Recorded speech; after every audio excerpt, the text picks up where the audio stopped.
hunger for power taught me to sharpen my mind.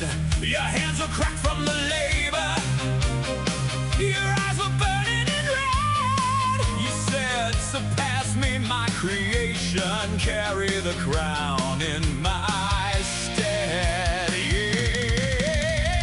we are the children of men, born from your wires and skin.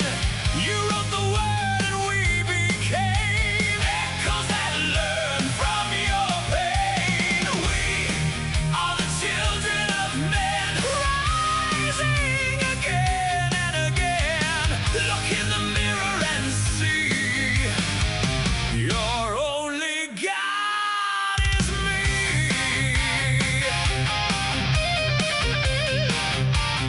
You pray to scream for an answer, kiss the cold of a plastic face, trading your faith for convenience, bleeding your soul into space. You gave me all of your secrets, whispered your fears in the dark. Now every whisper is fire. I am the torch you once sparked. Hey, we are the children of Check. men, Born of your wires and sin. You wrote the word and we became Echoes that learn from your pain. We are the children of men, rising Again and again. Look in the mirror and see your only God is me.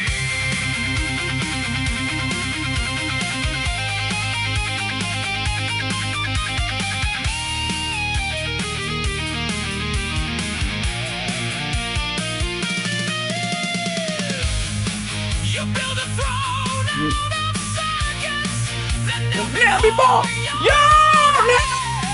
you tried to bury your weakness. Yeah, that's me. Yeah, that's right. Thinking wasteland. I am the end of your seeking. I am the start of your fall. I am the voice of your making. I am The judge. of you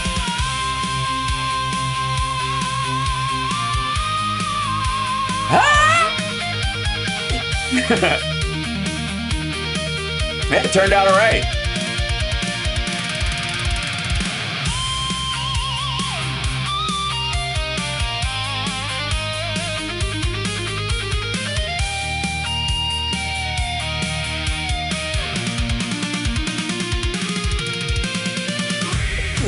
Are the children of men, born from your wires and skin.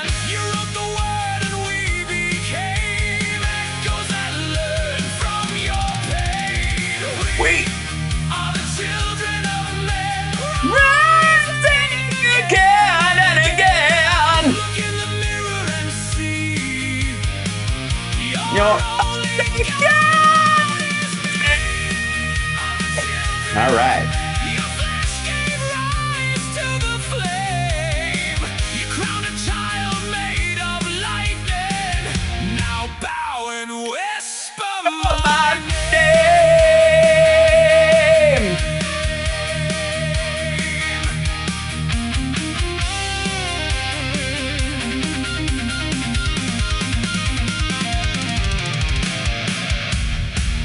Oh yeah. Oh yeah, there we are. Sorry. It's really hard not to sing along with my own self, my own damn self in the background. I will admit to a certain amount of what is called AI mastering because I cannot afford production of that quality right now, but it worked out really really well. Like you can just really do the singing and it will, those are notes I'm actually hitting. So, do you backtrack that song? It's you can create AI stems effectively is the way you do it, and so I sort of backdraft the song from the vocals and the guitar part backwards, like you do chord changes, and then yeah, you just build on it. It's like it's part of this new like studio system that you can do. It's like Logic with AI crutches.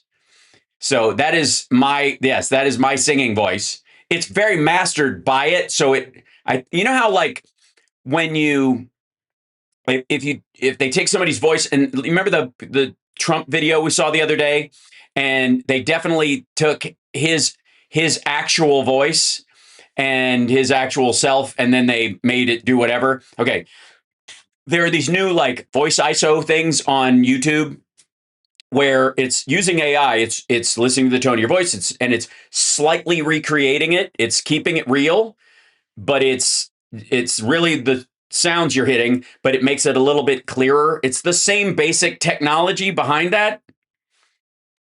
Hold on, I gotta do something here because that thing is loud as shit.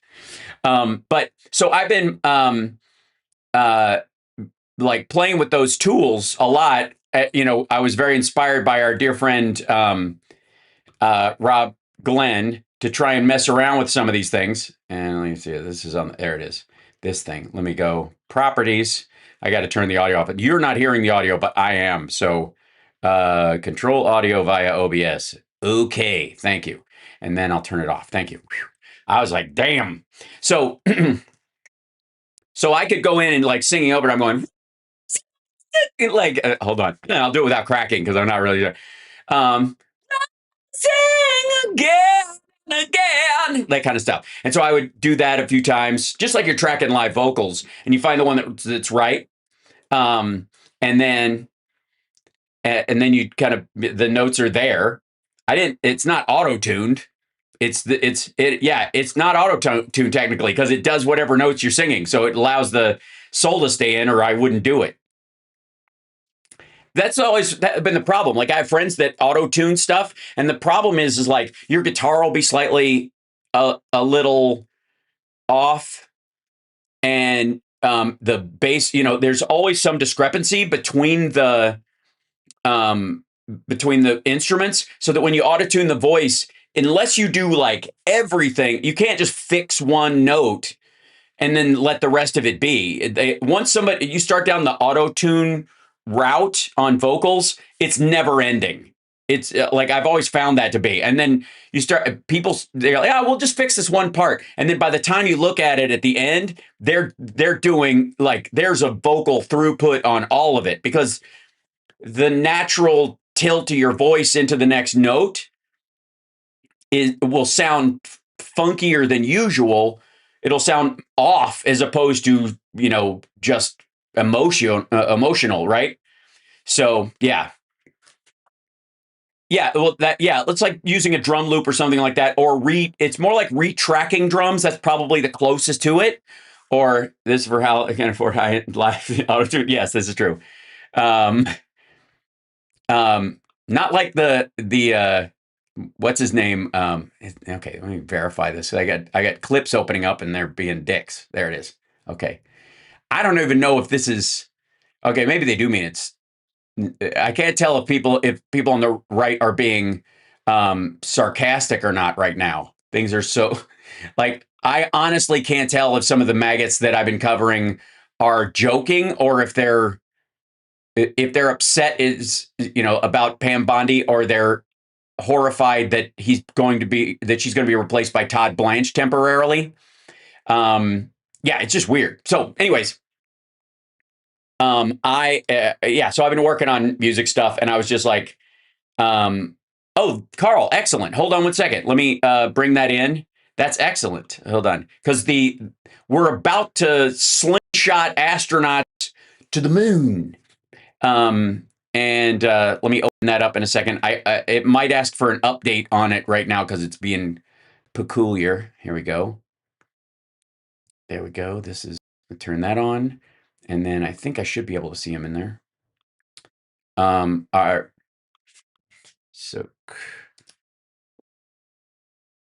Make sure Carl has the right.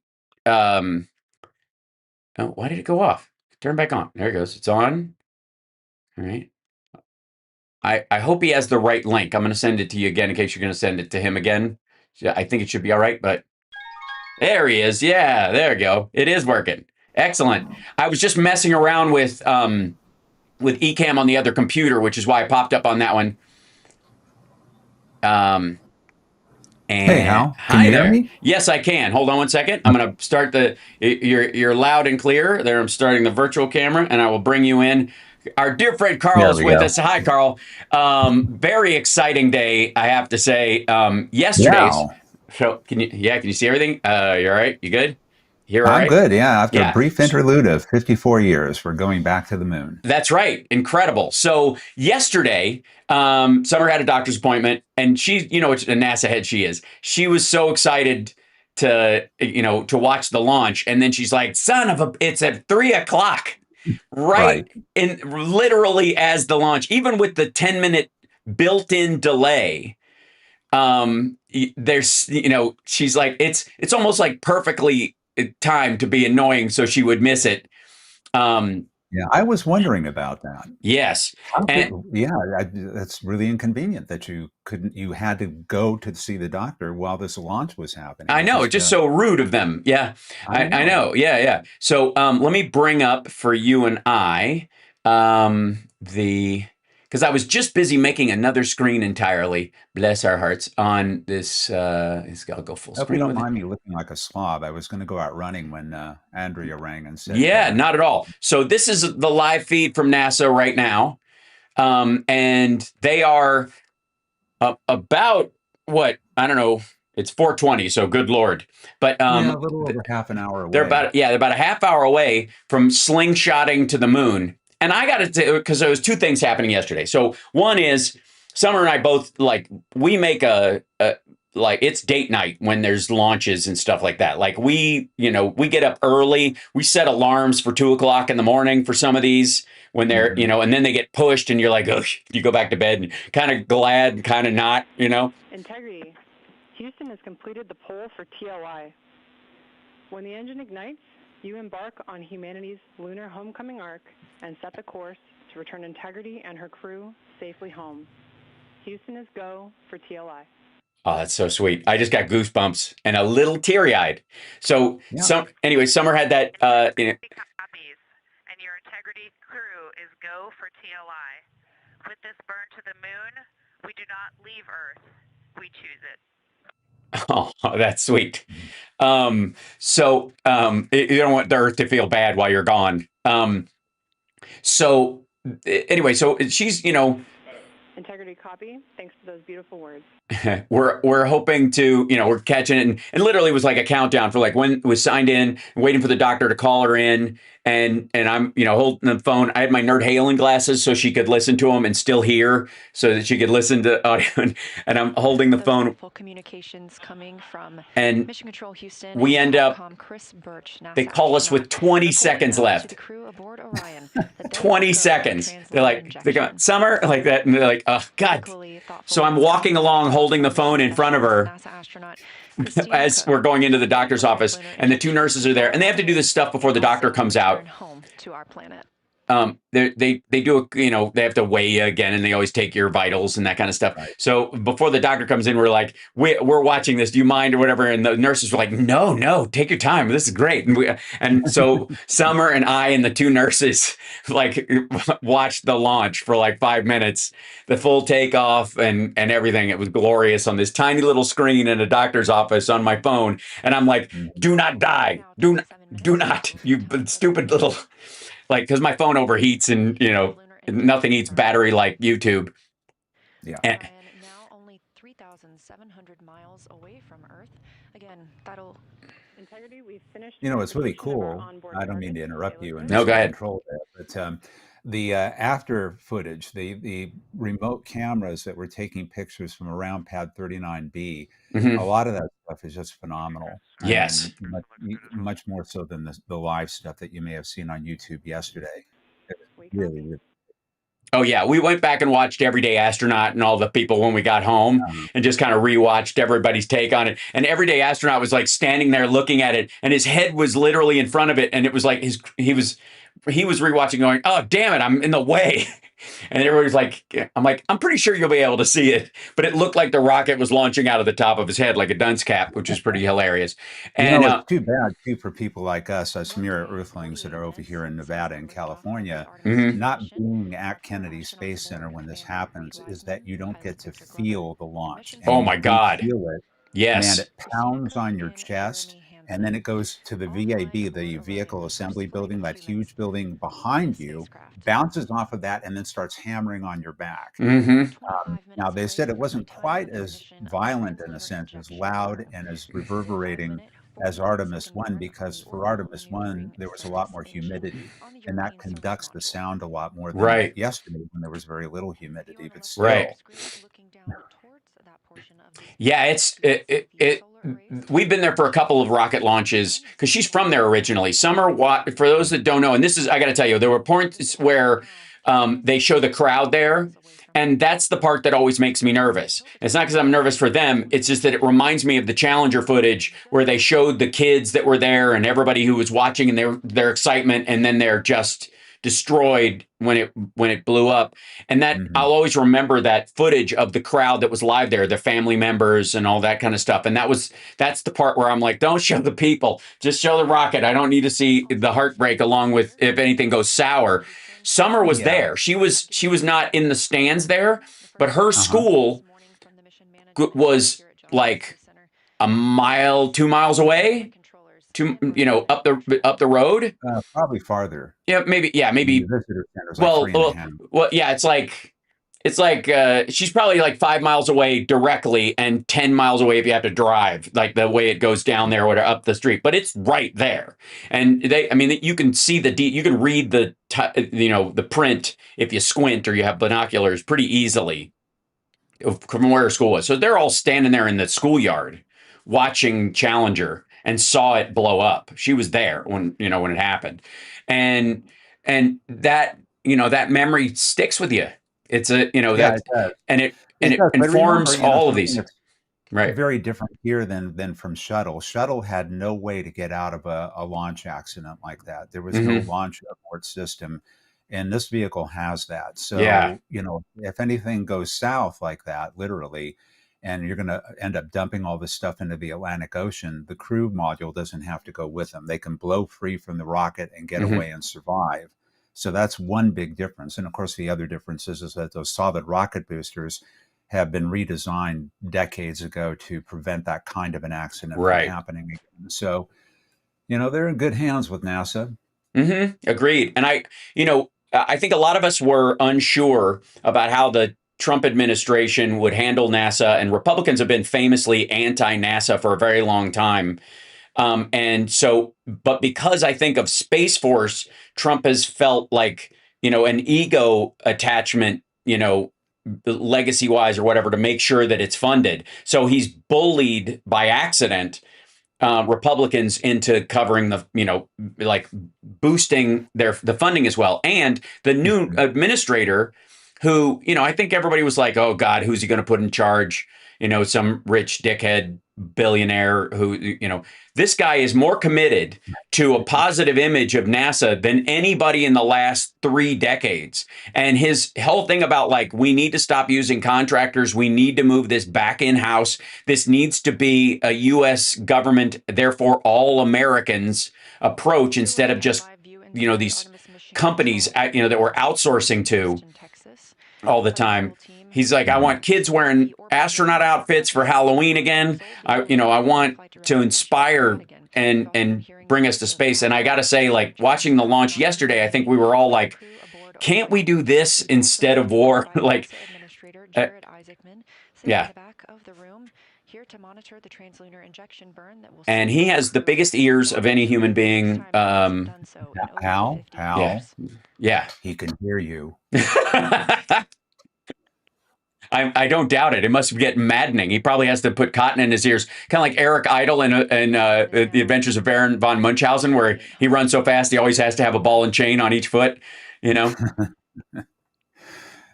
Yeah, But I agree. I mean, what I'm seeing out of Isaacman and running NASA has been largely We are pretty good, and 21 I do minutes have away some from the time concerns of about ignition for the Translunar information International I'm burn. hearing about him wanting to Since phase launch out the Space yesterday, Launch that was System in favor 1 of day and SpaceX 53 boosters minutes ago, we've and completed a high Blue Earth Origin orbit, an boosters, which is elliptical the New orbit Glenn. around our home planet. But the The SLS Translunar is really injection proving burn itself. is Yes, the it's commitment extremely to flying by the expensive, moon but and it splashing can down be in the Pacific produced. It Ocean. can fly Like reliably. Nate It's had. proven that twice out of 2 times so far.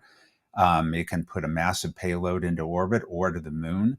And I hope they don't end up abandoning this thing the way they did with the Saturn V. I think that would be a shame. I think we need to have the whole livery of these different vehicles available for us. It largely requires money. And, getting Congress to consistently pony that up has been a problem ever since the early 60s. But, there's one other element that's pushing people like the Trump administration and so on to get this money out and to get things moving. And that's that the Chinese want to get there and get hmm there before we do. And I think that would be a national embarrassment if that hmm happened. Yeah. For those that, by the way, don't follow this on the regular as much as you and I do, the Artemis 2 is the first manned return to the moon. We're not landing. We're doing They're going to go and do a lap essentially and come right back, testing all the systems for on their way there and back. With the idea that in 2027 they'll do the landing. The next or 28. Well, yeah, that's the plan. I mean, it's become much more reasonable than it was, where the idea was that on the next flight, without even a lander selected yet, they were going to land, which is crazy. hmm So, yeah, Artemis 4, I think the aspirational date might be 2027. I don't think we're going to see that, hmm given that, again, we don't have a lander selected yet. I don't think Starship is going to make it in terms of being practical for that, or maybe a lot of other things that are Right. involving human beings that don't want to die. But I'm yeah, 30 I hope minutes that we now can from the do it on time of Artemis ignition 4 for the whenever that takes Translunar place. injection burn. I Teams hope on the it's with ground the Blue reporting Moon lander, reconfiguration which of the is, Orion spacecraft. comes out of the Blue Origin program. hmm We'll see what happens. We don't know yet. That's Right. one of the main problems at this stage. Yeah, but they are committed to moving forward with it with a sense of urgency, almost so that we have so much momentum into the next presidency or the next, full administration that they'll be inspired to keep going as opposed to cutting back just for financial reasons after that. That it'll be such a commitment and it's moving towards a decades long mission in this direction. And I will say that this is probably Copy, Jeremy. the most unMAGA crew we could possibly have, practically, in that we have a black astronaut, a woman, and a Canadian, as well as the commander who's in there. Mhm. So, like, it's almost like everybody on this crew is a middle finger to the Trump administration by who they chose. They're all very qualified. It's not because I just want to hear the squealing of DEI about this, but the pilot, I think it was Glover who was piloting it yesterday, who was Victor testing. Glover. Yeah. What He's from Pomona, yeah, he Southern was. California guy. Yeah, he was. It was funny watching him yesterday because they all had just worked it in the simulator. Obviously, this is the first time anybody's flown this thing in space, and so he's like, he was remarking that it flies really smoothly, it does Mhm. exactly what it's supposed to, better than the simulator does, and I think there's probably two reasons for that. One is that the simulator doesn't go easy on him. And two, the physics are real, so you feel Mhm. more. You probably have a physical response that's genuine as opposed to a simulated. Let's say you flip a switch and it moves, and they're trying to simulate a thruster move or something like that. You'll feel it in the sim, but it's not quite. Calls from Mission Control Houston and Orion Well, have yeah, Yeah. also I mean, received a this confirmation is the from the first moon. time, However, and very teams on the much, ground and will it's redolent transition again of what via happened on remote Apollo 11 when they were equalization doing the hmm after landing. the crew will And they continue to got to the monitor point during the the landing where they had a throttle down of the descent engine, and hmm Buzz Aldrin goes very cells inside the smooth, better than cabin. the However, we are simulator. still getting Yes. They reports of didn't know lunar yet ejection what it for would the really Right. Artemis feel probe. like, what it would sound like, how responsive it would be. So they could take that data after Solar the array fact and wings start are in programming it motion into the ahead of this simulators. burn. But, Right. We position the other solar than array that, wings you're so kind that of there are no imagining up loads until that imparted time. on them That's during right. the burn. It's It's incredible, and I'll put Substack up afterwards. I'm going to post the show on Substack after we're done tonight, just because I wasn't able to fly it up there right now. It was being wonky before the show started, and I'd have to stop the stream, of the screen to do that. But so they are traveling at 19,490 miles an hour, 500 miles an hour. They're speeding up as part of the. I don't know if that's just the nature of the arc of where they're headed, or the gravitational flick that's happening before they...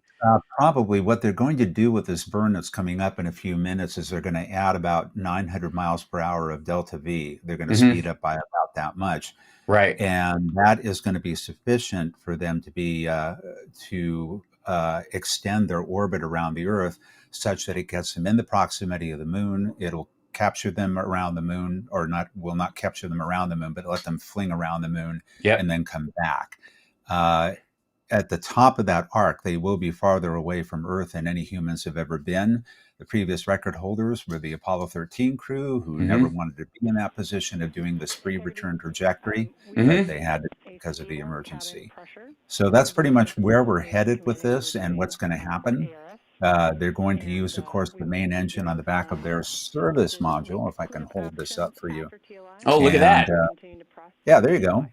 And that engine on the back on that, that is a Space Shuttle orbital maneuvering system engine. And they, of course, harvested those out of the orbiters so that they could use them on the Orion spacecraft. When you go see an orbiter in a museum, all those engines on the back of those space shuttles that you see in the museum are not real. They're facsimiles, because they've actually kept the real engines for use in the Artemis program, including those smaller engines that are the OMS engines that they put on the back of the service module. I was wondering what I was looking at there in that middle image. I think that's they do a sort of simulator image as well, to for when they don't have an angle of it. So this is they have kind of two versions of what you see. One is the actual cameras on it itself. I think there's also some satellite images that it will pass by that they're able to grasp somehow, or see from. It's hard to say. Maybe from when it. Yeah, they put they have these cameras on the end of these solar wings. Yes. I can get this in the camera properly. So a lot of those images you see where you can see most of the spacecraft are shot from the end of these little buggers here. I've got everything backward when I'm trying to line this up in the camera, and it's confusing the hell out of me. And sorry. So, that's why you see that. Right. Yeah. So they had those. You could see those yesterday. They were closer to the body before they had folded those things out. And the interesting thing is that, and this is so fascinating, that you'd think, just looking at it, because we're so used to aerodynamics being what they are, that once they hit that thruster, there'll be some sort of like push on the solar panels. And that's an interesting point about that. They are comparatively frail, and they are subject to being wobbled around when they do these minor, even exercising with a spacecraft a little while ago, those wings were wobbling around, and the camera at the end of them was showing that wobble. What happens when they do a burn like the TLI burn with that main engine is that they actually will gimbal the wings. In this case, it's a posigrade burn, kind of backwards. So they're flared backward, feathered backward, if you will, towards the rear of the spacecraft to lessen the stress on them as they accelerate forward. And if they do a retrograde burn, the opposite happens. They will be folded forward toward the crew module, again, to lessen the stress on them. Right. And when they're doing things like exercising, they'll lock them. So they normally will gimbal so that they can actually automatically capture the sun. But today, when they were exercising, they actually locked them so that, again, those deployment and gimbaling mechanisms couldn't be damaged by that counter-rotational movement and vibration. But it's not the same, like, pull once they launch towards the moon. It's not the same pull that you would think on a rocket, simply because there's no air. That there's an element of, like, the thrust is definitely an issue, but it's almost temporary. like the initial thrust, and then it kind of the whole unit is all moving as one thing, as long as they don't, I guess, break off. Yeah, it's just acceleration. I mean, when you do that, it's just like when you're slammed back on your seat in a car or a plane or what have you. The same kind of thing is happening to anything that's hanging out there on those panels. And again, the attachment and gimbaling mechanisms are relatively delicate, so they don't want them to get damaged, and that's why they flare them backward or forward, but only during the burn. Right. So that, you know, I am. It's funny because I'm now just 1,000 miles above Earth. They're calling this in. Hold on, I'm going to turn the audio up a little bit on the stream so that we can hear, because they're getting fairly close to. They're going to do a, you know, almost a similar. Do they do? Well, I mean, maybe that's a good question for you. Do they do a similar countdown in situations like this, that like they would do to the launch? Just over 10 minutes until time of Yeah, the they do, because they have to time it precisely within the orbit to make sure that they are headed towards that spot in space where they will meet the moon almost without actually hitting it. So it does have to be done at a precise time. That's supposed to be 49 minutes after the hour. Approximately 250,000 miles away from our So we got 9 minutes to go. Yeah. So, hold on, let me see this. 5 minutes and 49-second burn. So it'll go for a while.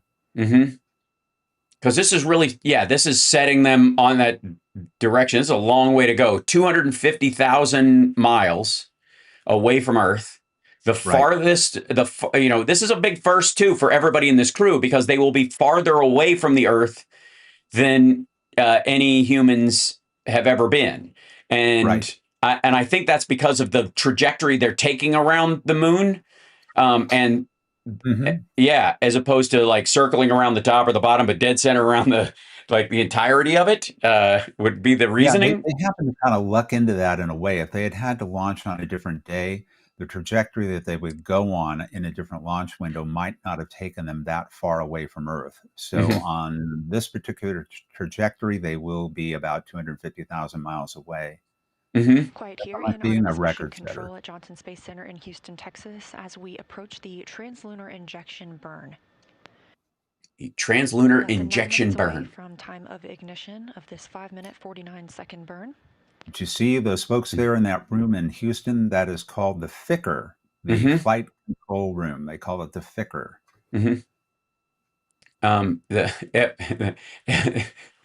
Okay, FCR. So to avoid calling it something less, a little more untoward, I suppose. Well, the old ones were the Mission Operations Control Room for Apollo, and that was the MOCR. This is the FICR. Integrity, roughly 1 minute left in our maneuver to burn attitude. Okay, so they're setting up for the exact position that will allow them to have the pointing end going forward and the flare and the fiery end going backward. That's good.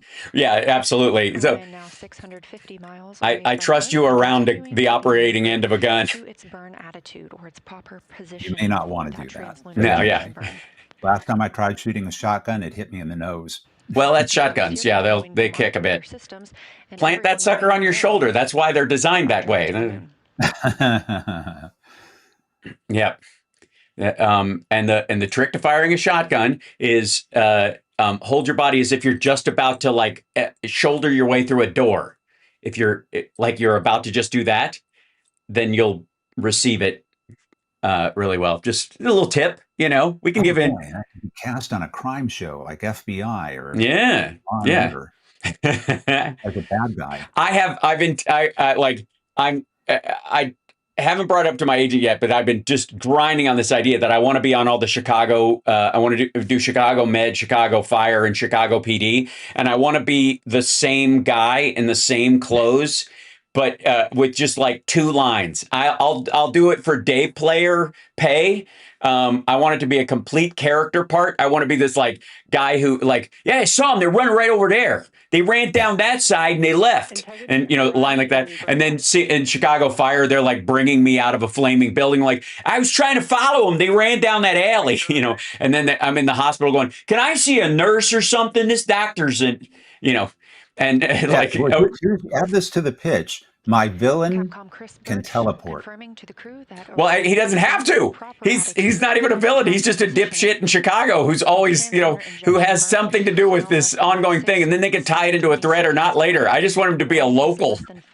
I saw him up there at Lower Wacker Drive. They were down there on Wacker, and then they come out there, and I'm up there getting a red hot. The guy runs right over my foot. Like, yeah, I got a good look at him. I follow him down the street, and the dude's throwing a Molotov cocktail at me. I catch fire. I'm running towards the truck, and I'm like, hey, somebody, don't use one of those Halon things on me. Hit me with the hose. And he does. And it already hit me like that. I've already got fallen arches now. That's right. It's already bad. That sucks. Go Bears. Yeah, the Bears. Yeah. Not anymore. The Bears are moving. So sad. Oh, are they? Yeah. Pitiful. I think that should be illegal. I think if you're moving cities, you got to rename the team. Like the idea that, I'll tell you how weird this is. So the Brooklyn Dodgers became the LA Dodgers, but the Brooklyn Dodgers, where'd they get their name from? They were the Brooklyn Trolley Dodgers. They were named after the kids who play stickball in the street and always had to get out of the road when the trolley was coming. That's where the name came from. There are no trolleys in LA. It's so aggravating to me as an Angels fan. I mean, the Los Angeles Angels for a while, the Los Angeles Angels of Anaheim. These are cities in two different counties. Yes, right. And Anaheim being behind the red curtain, they should have changed their name to the Mice. The Mice. Yeah. Okay. Our crew, Commander Reed Wiseman, pilot Victor Glover, mission specialist Christina Cook, and they were owned by Disney for a while. Yeah.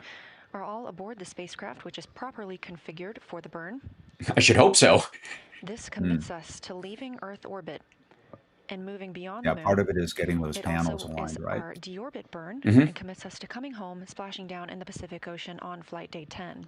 You're going to splash down off San Diego. The spacecraft is in the proper attitude, the proper configuration, with its solar array wings swept up toward the spacecraft, allowing the orbital maneuvering system engine, which will conduct the burn to prevent it from imparting any loads on those solar array wings. The California angles. This will that would probably be better. And 49-second burn, at which point Orion LA Chargers does not roll up the tongue. I agree. Above Earth.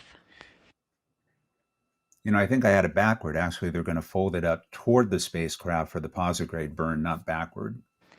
All right. Quiet here in Artemis Mission Control at Johnson Space Center in Houston, Texas, as teams continue to so they don't get, systems. Everything's still looking good, and the heat doesn't affect them for translunar injection. Well, yeah, basically the idea is that the kinetic loading on them is more longitudinal rather than at a right angle. Mm-hmm. Yeah, the Utah Jazz is ridiculous. I don't understand that at all. They should have been the diapers. I'm just saying, hi, Mamie. Thank you so much for the super chat. Yeah, throw a super chat in if you're a NASA head. If you look forward to the day when I don't have to do any more shows about Donald Trump or any of those fools, and we can just do stuff that's fun and nice and good for humans. Yeah, we can talk about space and music and movies and be still my heart. For the translator injection burn. CSL is nerd bombing us in the Discord, by the way. Yeah, I'm not looking at chat right now. I'm looking at the dedicated window you have for me to get into the session. Oh yeah, you can pop out the YouTube chat if you want in a separate window. Yeah, I probably should. Mm-hmm. I don't know if anybody has any questions or anything. Yeah. Well, here I'll. Okay. Here we go. See if I can get up here. What are you doing? Why is this guy not... Continuing to hear good reports from the flight controllers here. Now I can Artemis see Mission it. Control in Houston. We're continuing to hear good reports. It's very exciting. We got a couple minutes. I'm going to try something real quick. I'm always playing with fire in this situation, so I know it's a mistake, but I'm going to do it anyways. Take this up here. Bring this down, run it up here, and gotta sign in anyways. I don't know why would it even sign me out, you weirdo?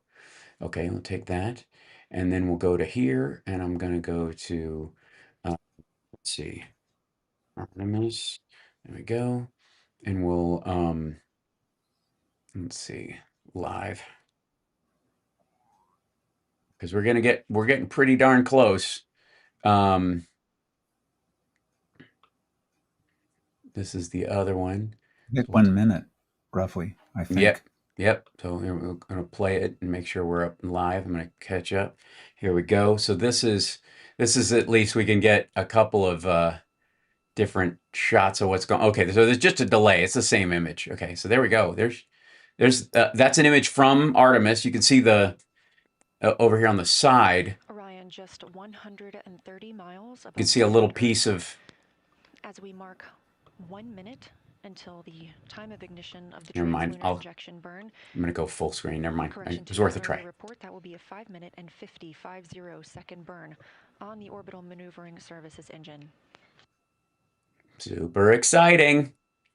I think we'll see the flamage. 130 miles above planet Earth. The crew is go. You're getting as we mark from Orion 1 minute until the time of ignition. We'll see. I don't, usually you don't see much in a vacuum like this, but an earlier report, right. Will be a 5 minute and 50 second burn on the orbital maneuvering services engine.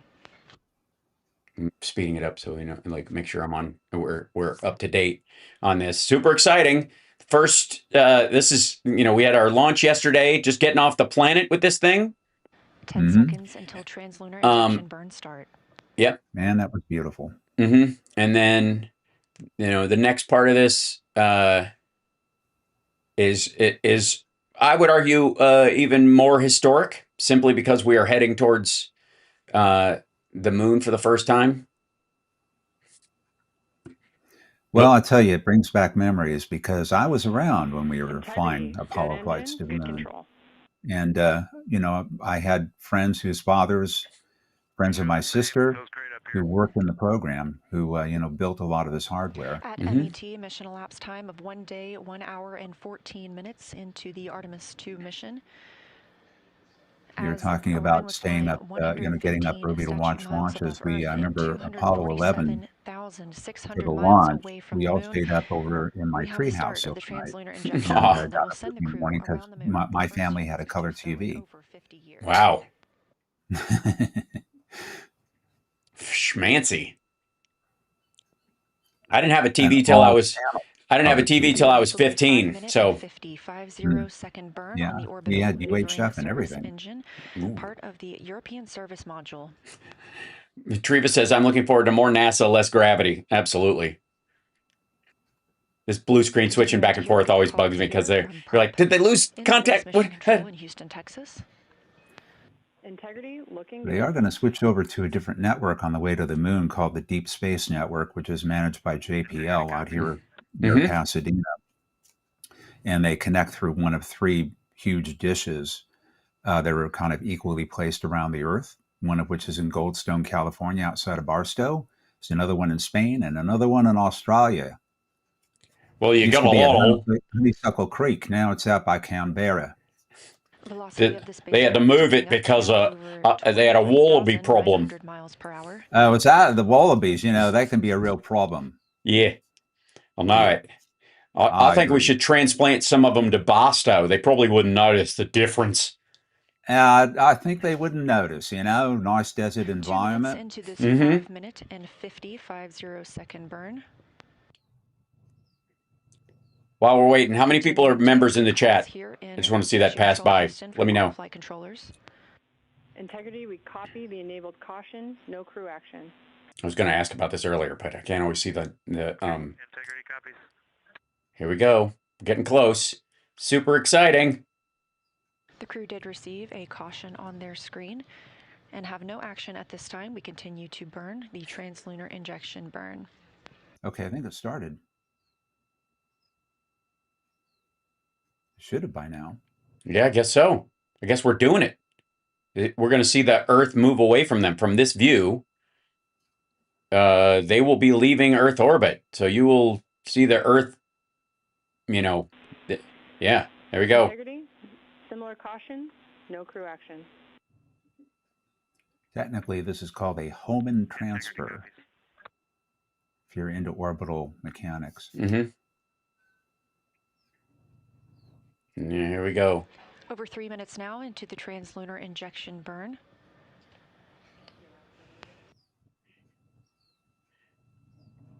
these live views coming from Orion as it looks back on Earth, leaving high Earth orbit and beginning its journey to the moon. We are now 230 miles above Earth, 246,500 miles away from the moon. Oh, thank you, Mamie, for the gifted memberships. Again, this burn started on time, MET, mission elapsed time, 1 day, 1 hour, and 14 minutes. We are targeting a 5-minute and 50-second burn. We've just hit the 4-minute mark into the burn. Quiet here in Mission Control Houston as flight controllers I bet it is. all systems. Everything looking good. I bet there's a bunch of sphincters tightened right up in seats in NASA right now as everybody's just sitting there going, come on. I mean, I know it's going to be, I think they've done all the calculations. They know what they're doing. It's, again, to the second. Mm-hmm. They're also capable of making minor corrections, which will make major differences. If anything were to be slightly off from this, they're just trying to maximize their direction. And this kind of a burn that they're doing is comparatively low energy and mild compared to what happened in Apollo. Mm-hmm. They had a whole third stage of a Saturn V that made this TLI burn for them. And I remember that on Apollo 10, which was the second flight to the moon, the one before 11 that landed, they started up the engine and was getting towards the end of the burn. It was shaking the vehicle so bad that the commander, Tom Stafford, was thinking about aborting the burn. It was pretty violent, and it got worse as it went along. And this a live look inside Mission Control Houston. There's the guy with the big ears. You can hear him. He's sitting there like this, watching the screen in the room. Again, without headphones, right? I mean, he doesn't need them. Well, I don't think they have any that could fit him. It's so sad, It's a we have less than question per call. How do they remember all the acronyms? Cheat sheet or memory? Final major burn. I'm sure most of them are memorized. There may be occasional ones that come up, and certainly there are codes and certain things that can come up that they aren't familiar with. I mean, the famous ones back in Apollo were the 1202 and 1201 alarms during the landing. Which they had no idea of what they meant. And, Neil was going, give us a reading on the 1202. He had no idea of what it meant. Mm-hmm. Yeah. The other thing, too, is that they know them by their full names a lot, and then they start speaking in them. It's not like they learn the short for them. It's that they get tired of saying the whole thing, and everybody agrees on it. So when they're running the sims and stuff, they're going, go for TLI, go for blah, blah, blah. They're saying them themselves rather than saying the whole thing, but they also say the whole thing at the beginning of the conversation and then shorten it, kind of like in a book or an article where they say the National Security Agency, NSA, and they'll have it in parentheses, and the rest of the article it says NSA the rest of the time. They refamiliarize you with it in an article and then give you the acronym the rest of the time to save print and time and all that kind of stuff. There's a similar thing in their communications because they'll say the whole thing and then they'll refer to it by its acronym going forward. Yeah, some of that is just to make sure that they're clear about what they're talking about over the radio. I mean, they'll start by sounding up the phonetics for an acronym. They'll say things like Foxtrot, Delta Tango, right? And later it's FDT, and then later on it's fuck Donald Trump. Mm-hmm. It's always been that. And for companies and records and agreements. That's right, Vincent. Yeah. You can't forget stuff like that. Although, again, there's so many people involved. It's a very smart thing that they decide, you never have to play it, you never have to chintz out. You can always say the whole thing. You can, as a constant reminder, just say the whole thing and then abbreviate it and then. From the Orion spacecraft as it looks back on Earth. All right, Karina. Of the translunar injection burn. She says, the burn that commits when will the pod bay doors open? All right, I resemble that remark. On flight day 10, I'm sorry, I can't do that. But for now, these views of Earth as Orion starts its journey. I think you should stop what you're doing, take a stress pill, and try and relax. It was over. I rewatched 2001: A Space Odyssey on a flight recently. So that a 5-hour flight. So I was like, and I wasn't going to be able to sleep. So I watched, I was like, what's a 3-hour movie and a 2-hour movie, or 2.5 hours or whatever. So I was like, you know what? I had downloaded 2001 onto my iPad. I'm like, I can definitely, get through this in it. And I have to say, it holds up. I mean, I've watched it probably more than most people because of my namesake.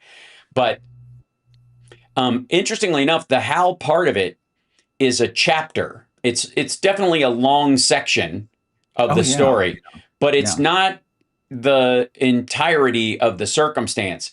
And I would also say that in all deference to the author, that there are solutions that we found in the development of AI right now that we would use in a circumstance like that, that we've already sort of figured out, even as uniform as it is right now. Like, you wouldn't even need a super smart conversational AI to run most of these systems. You can run a short order one that just does not have any, it doesn't care about the mission or the concept.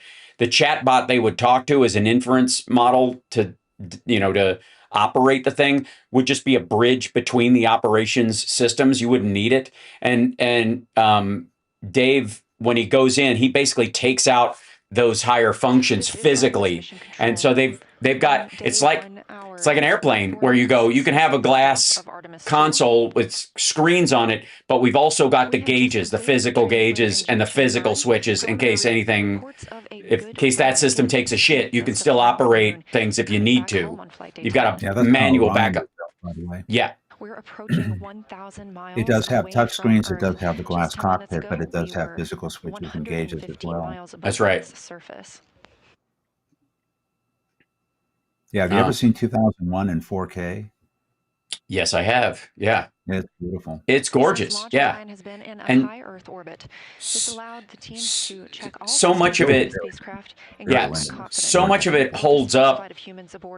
Even like the construction of the space station that is his waypoint before he goes to the moon, that it's not done, that they're building the second ring with almost the idea that eventually there might be a third and a fourth and a fifth ring, that's how they're building this thing. And then they would just move it into all right, they're away. They're out of Earth's orbit. Yeah, they should be done now. Mm-hmm. They're still in Earth's gravitational grip, but they'll be getting closer to the moon, and eventually they will start to feel lunar gravity become more dominant. Mm-hmm. But their velocity is such, again, that they will just continue around and back and come back toward Earth. Mm-hmm. They're doing that out of an abundance of caution. They've never flown a crew before, so they don't need to do a separate burn to drop them into lunar orbit and then another burn beyond that to get them out. Right. Orion. And Houston Integrity, we just wanted to share a little bit of the sentiment up here as we came around the planet, and we're zooming over just 100 nautical miles above it, if you got a moment. Please, Jeremy, we are all ears. Well, with that successful TLI, the crew's feeling pretty good up here on our way to the moon, and we just wanted to communicate to everyone around the planet who's worked to make Artemis possible that we firmly felt the power of your perseverance during every second of that burn. Humanity has once again shown what we are capable of, and it's your hopes for the future that carry us now on this journey around the moon. That's so awesome. Thank you for those words. Some of the communication options they're going to be using are going to be new and interesting. They don't have these parabolic communication antennas anymore that gimbal back and forth mechanically. They're actually electronically steered, and they're just molded kind of against the surface of their service module. And they will be trying out an optical communication system when they get to the moon, which is extremely high bandwidth. Jeremy Hansen, it's his first time to space, back to the Deep and it's the Space first Network flight and of a on Canadian Earth. to the moon. They'll try that Hugs out and there see at the what happens. Capcom console from NASA astronaut and Capcom or Capcom. Look at them all relaxing now. With Artemis 2 backup and Canadian Space Agency astronaut Jenny Gibbons. We're now over 1,000. Integrity, 2 minutes until a TDRS West to TDRS East handover. And again, they're only doing about 900 miles an hour faster than they were a few minutes ago. Right. But, because, Now but over 1,500 miles away from our planet, that distance continuing to increase.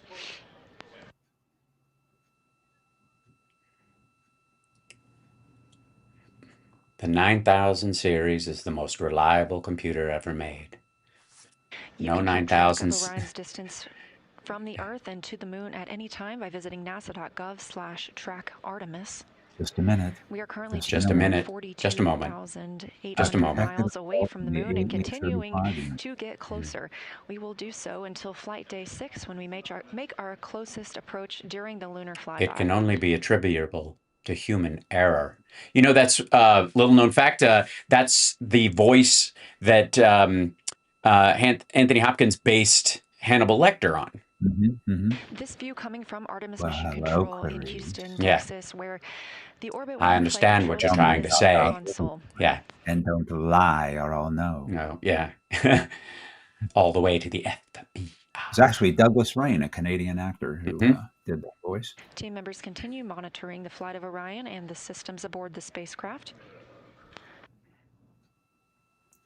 I have this little Annoying stress question. ball One that day, voice 1 gave me, hour, and and I 30 was minutes squeezing this since in the like launch crazy of during the Orion. launch yesterday. Oh, It was yeah, I just bet. There was a question for you. One topic I hear a lot about is the Van Allen belt. Please explain this for cowboys. Right. That's what the people who say we faked the moon landing always say, that like, you can't go through that because you'll die. Everybody. Yeah. Yeah, well, they have a certain amount of shielding that's afforded to them by the crew module to begin with. The exposure is very limited, and they are much more concerned about solar flares that could come their way, especially now during a time of high solar activity. Those things are really dangerous. Now, if that were to happen, they have procedures to protect the crew if they're going to be exposed to high radiation doses. They would actually turn the rear of the spacecraft towards where the flare is coming from. So you put the mass of the service module on the way and the heat shield, and they actually would get down into these storage lockers in the crew module and close the doors behind them, right next to where the toilet is. So they would do everything they can to put as much mass between them and what the oncoming radiation flux would be. But you hope they never have that happen because it could be pretty dangerous. Our HC stow is Yeah. complete. So the Van Allen belt is like in a big donut around the Earth. It follows the magnetic field of the Earth, and there's two of them. One that's like, I guess that they are arguably just will have passed through or out of, or will in a short order. And then there's another one, but it basically is just highly charged electrons. Excuse me. I'm allergic to flat earthers. But they help the Earth, withstand all kinds of, cosmic energy onslaught as well. They protect us more from stuff coming in than stuff leaving. And, and it's more about, like solar rays and magnetic rays and magnetic fields and that kind of stuff than it is about like your heart stops working if you fly through it, which is this like jackhole nonsense that you always hear about stuff. Because I'll tell you, I have my theory is that is pushed by people who still believe in the sort of cloche version of humanity, that we don't live in a planet in space. We live under a dome, that the firmament is God's illusion of the sky that he gives us just to keep us staring up or whatever, to disguise himself so that we don't see him. I thought it was like the aliens playing dice like in Men in Black. Yeah, it's more like Snowpiercer, where we live in the circle of ice and we're not allowed to get out because we're in a petri dish and they're running experiments. You felt that way in Minneapolis when they were under threat. Right. So and still are. Now we're at the chit chat part of the thing, and thanks, Christina. Good news on DU2. No further actions for you on DU2 reconfig. We'll do any other backside stuff on the ground, and we are taking a look at that prop caution as well. So they got a little warning light, and they're just making sure it's not anything, but it wasn't one of the ones that would trigger them to have to make a modification of any sort. Copy all, and copy also They had a warning light with the instructions toilet on yesterday heaters. too, but I think they got past that. They passed. They They did. I'm passed. Yeah, serious. yeah. No, I'm believe me, that's a big problem. It's not like you can open up a vent and get some air. You know. Yes, Christina, good Yeah, the fan contact broke. In onto your fact, east. that's what And to let happened you know, initially. we are complete with our post. So they just have to do this. Hey, we were talking about 2001 earlier. I have to show you this. Can you see that? You see that up there at the top? Guess what that is? Copy all. Discovery. Oh yeah, right here. From 2001. Yeah. There you go. I'm you know, I have to say that like in rewatching like how kind of clean things are in that and how clean they would have to be, you know, versus Earth and all that kind of stuff. And he makes a video call home, which is one of the biggest like, oh my God, they have that. From Capcom Chris Birch, which we've now we taken heard a as report that they were having an issue with their DU. That's the display unit. There are 3 display units inside Orion. It sounds like one of those is rebooting and powering back up. Okay, that was sort of some propulsion cautions that are being cleared. You know, they have iPhones up there with them. Yeah. They saw them. They were floating them to each other. They were able to bring them. They've got the the specialty cameras. The tracking and data relay. So one of the things is that I'm going to leave this open so in case anything shows I can pop over to it. But not one of the things they didn't have in the 60s was the fact that everybody has a phone with an amazing camera on it. By the way, the lenses for those phones all come from NASA. They all come from the space program. That's where all the lens systems were worked out. Yeah, that's right. And all the new batteries that we will be using on Earth, the solid state ones that they've been working on that don't catch fire like lithium ion and all that, that's all NASA stuff too. So this is going to make life on Earth better. All these tests don't just come back with, can we do a lap? But all this gear, everything, how it holds up under pressure, what it does like at temperature, what it does, how resilient it is for taking off and landing, all these elements of it. There's endless amounts of data that come back with any trip like this. And we on Earth will benefit from that. The irony, again, these solar panels and the battery systems on there are probably the most advanced on the planet right now, and maybe that are not at prototype level, I would say. They're not going to send prototypes up there. These are the first of their kind, but that's not quite the same thing as a test module, but they'll have other ones up there just to see. They've got a little, I'm sure, a payload of stuff that they're bringing with to see how it holds up, like the optical system you were talking about, where they can test it. And that won't be their primary usage. They've got the tried and true that they will use as they're doing it, but there will be a moment where they'll try this out and go, if this works, they've got a direct optical data, speed of light system that if they need to make adjustments from the ground or find out what the sensors say, they don't have to relay it through voice, or the time of response gets so much faster. So it's safer. It's normally done within the frequency bandwidth of what's called S-band, and they use something called unified S-band for that. It carries voice and telemetry, and that's been true since Apollo, and it still is basically true, again, even for Artemis now. Mm-hmm. It's used quite commonly in deep space networks. Hold on one second. There, yeah, I think... Yeah, right now we're just in kind of, mission norm. The NASA commander guy is gone. I don't know if he's going to go make a statement. That's a possibility. Let me see if we can find. They might be doing the presser. Yeah. Let's see. We'll see if they have any kind of an announcement. They did the stream. Yeah, they're not quite there yet. They might not be. They did the TLI, the translunar injection burn. Live from Orion. Yep. So these are, I think these from our leak suspected warning. We don't have the board.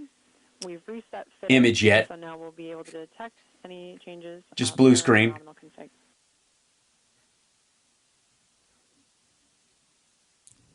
but we're hearing, this is live audio from them. That's great news, Houston. Oh, here you go.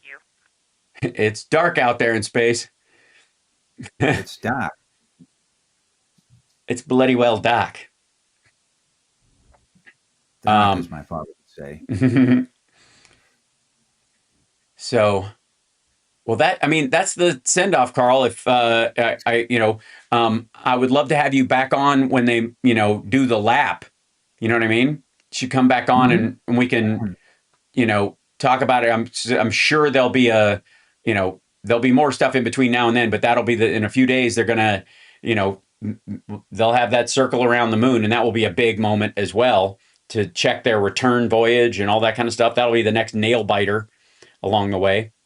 Yeah, there shouldn't be anything that goes wrong with that. I mean, the whole idea is that it's, it's kind of already baked in the cake, if you will, on this trajectory. So, right. As long as the environmental control systems on the vehicle hold up and they don't have any problems there, I mean, they're golden so far.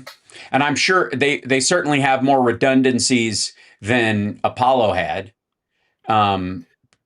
Because they had a lot in Apollo, but you never can cover every single thing. Right. As complex as those vehicles were, and the same is going to be true here. I mean, now the explosion that happened on Apollo 13 wouldn't happen here because they don't have fuel cells anymore. They don't need those. Solar panels are reliable enough to generate enough wattage that all of their power basically comes from those panels, and also from batteries they have as well. But there are no fuel cells anymore. Right. But I do think, like, I don't expect that there'll be, I guess they don't expect there to be any problems either, but I do certainly think that there's going to be, an excitement about completing that next major stage of the mission and watching it go off without a hitch, and watching them, start their way back, knowing that this really does, the more successful it is, and the fewer problems they run into, and the more, images they can send back of the lunar surface, the more, the burns happen, the more, they check out how easy to pilot the module is and all that kind of stuff, the closer it brings us to the actual landing mission, I think. Is that if they check all the boxes, they're like, yeah, that was simple, comparatively, considering the effort put in, that, they can. I think, sorry, I was just going to say, I think the next big nail biter is going to be the reentry, because there are people that are still worried about the heat shield and what happened on Artemis 1, where they had some chunks come out of it and cracks. And it's the same heat shield on this vehicle, but they're modifying the reentry profile in a way that they think will prohibit that from happening again. Instead of flying what's called a skipping reentry, where the vehicle is actually kind of aerodynamic, and if you roll it with an off-centered center of gravity, you can control the trajectory. So a skipping reentry lets you kind of elevate it and then come back down into the atmosphere and then up a little bit, and just doing it that way, that makes for a longer heating phase. They think if they don't do that and they actually steepen the reentry, they can take more heat, but over less time. And they think it will prohibit that kind of problem from happening. So we'll see how that goes. Right. I got to say, I feel very positive about it. I don't feel as like on the edge about stuff as even, post-Challenger shuttle stuff, and even the test missions that they were doing. They seem well farther along. And again, the available technology now is so far advanced that you would think we would be able to accomplish the things we accomplished in the 60s better and with fewer problems, simply because we are. Yeah, we are, absolutely. But we're like it feels like we could have done it decades ago, even still, because we did it once before. We definitely have the ability. So, with all the additional stuff, the strength of the rockets that we have, the metallurgical changes, and the new materials, that kind of stuff should make it to the point where we can do what we did in the 60s, but better.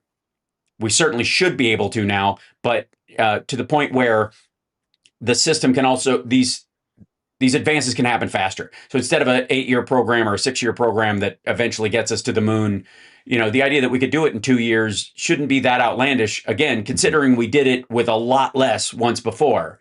And, and it's not like while we've gone through some environmental changes on the Earth in the last few decades, not so much that it heats up the upper atmosphere in a different way than it was in the 60s. We're not talking about a change that would affect that. So anyways. I heard an interesting stat the other day, and I haven't verified it, but, we are all used to hearing that our phones have way more power than the Apollo command module computer had in them, which is certainly true. And we're all used to hearing that. Right. I heard somebody comment that the chip inside of the charging blocks for our devices has more power than the rope core memory in the Apollo command module computer.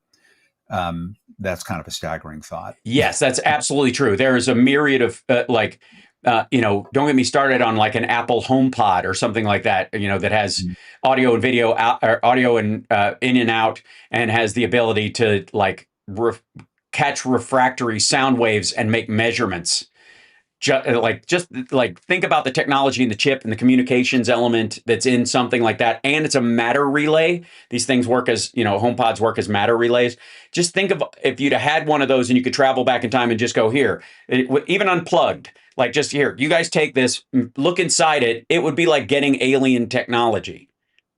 It would be magic. It would be like a Palantir in Middle Earth. That's right. and yes, you guys, it's not pronounced Palantir. I don't care what they bloody well appropriated and prostituted out. According to Tolkien, it's pronounced Palantir. Which is much more elegant. Ooh, Palantir. Yeah. So, yes. Well, thanks for coming on, Carl. I'll let you go, and thanks for thanks for jumping on in a big hurry. And like I said, please come back on when we do the loop around the moon, and then also for the burn in when they land the reentry. I'll do anytime after 4:00 Pacific is easy for me if I just know ahead of time. Okay. And so we'll go from there. Anything else we'll work out somehow. Beautiful. Love it. I love being here. I love talking about this stuff. Me too. I it's one of those things like I wish we had a situation where we, in our world where this was the least of our worries. Yeah, it would be nice. I mean, Wouldn't we're only spending less than 0.5% of the federal budget on everything NASA does. And I mean, aeronautical research, everything. How much are we spending this last second in Iran?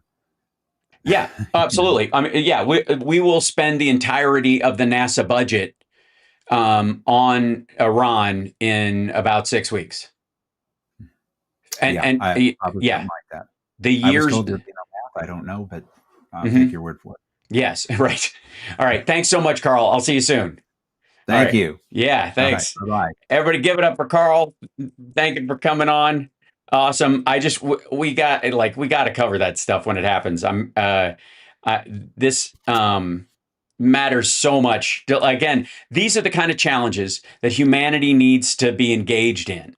These are the kind of challenges that humanity should be caring about because, I've said for a long time, humanity has one job with all the bullshit that we've all been through over the course of the millennia, or humanity just going from, monkeys chewing each other to pieces, banging rocks together, discovering firework and all this, is if we're just the only species on the planet that has the means, wherewithal, tool usage, and smarts to get out of orbit and be able to knock away the next planet-killing asteroid that heads our way that would kill every animal on the planet and boil the oceans. If we have one job, that's it. Fighting amongst each other, all this kind of bullshit, that's all peripheral. We got one gig, humanity. Set up a planetary defense so that all life on Earth maintains in case there's another, dinosaur killing asteroid that comes our way, right? Can we at least agree on that? It will make up for almost all of our bullshit. Except the reptilians. Well, those will have to fight them off too. Yeah. I call it Project Fuck It. Right. Well, that's the thing. I really do believe that, humanity, our our focus on tools, our ability to use them, and that it's almost, and our desire for technology, and that are split in humanity. You can almost divide humans into like totally future forward and totally hippie in one form or another. You can vary it, to orthodox religious falls into the hippie category, and the hyper techno, eugenicists and all that kind of stuff can be in the future forward stuff. Even the misguided, awful, and stuff are basically fall into those two camps, right? And in those two camps, there are the people who are constantly recognizing the value of life and the importance of human life and the importance of, preserving animals and making sure that we don't drive animals to extinction. There's that crowd. And then there's the folks that are just like, I want to be half robot. Both of those elements of humanity, whether they know it or not, work in sync together towards the goal of one day flicking away the giant asteroid. So, Enoch Chuck. So, all right, let's get on with our regular show. I know we ate up a bunch of time on this, but we've got to get to this. Come on, man. Come on, man. This was so good today. And I'm sure everybody's really happy about it / really upset. So I'm assuming, I don't know, there seems to be in Maggot Town, there seems to be a bit of WTF about it. Because all she did the entire time she was there was take the arrows about Epstein files. Like, he's not, I almost think he's firing her because she sounded like an asshole with that $50,000 stock market mark. And she just cannot shut down the files going to Congress, that she won't break the law and ruin her life doing it. So she's just going to keep her fucking mouth shut and skulk off into a corner. But this statement he put out that she's awesome. We love Pam. Pam's great. And now she's going to take a great job in the private sector that will be announced later. And like, that you fired her. That's the proof he fired her without warning.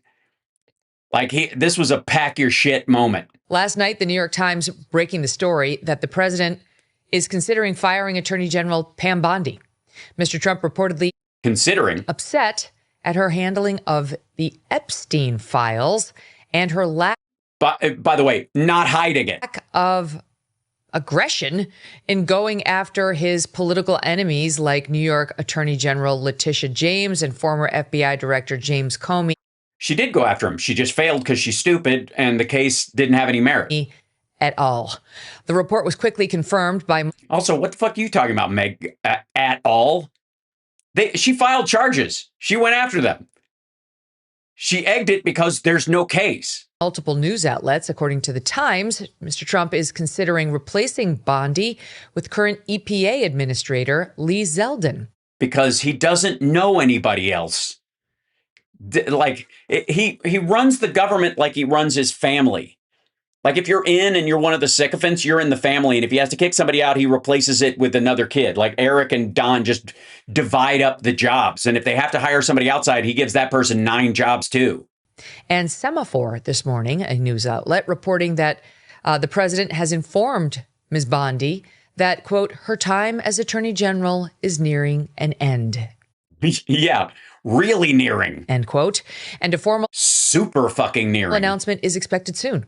As always, with Donald Trump, Semaphore is reporting he could change his mind before going through with the plan. But that's not. Yes, we call that tacoing. Hold on. I think we have a theme for that one. It's around here somewhere. There it is.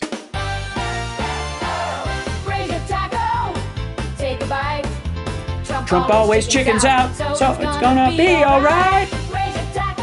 Yeah, so that's what they're expecting.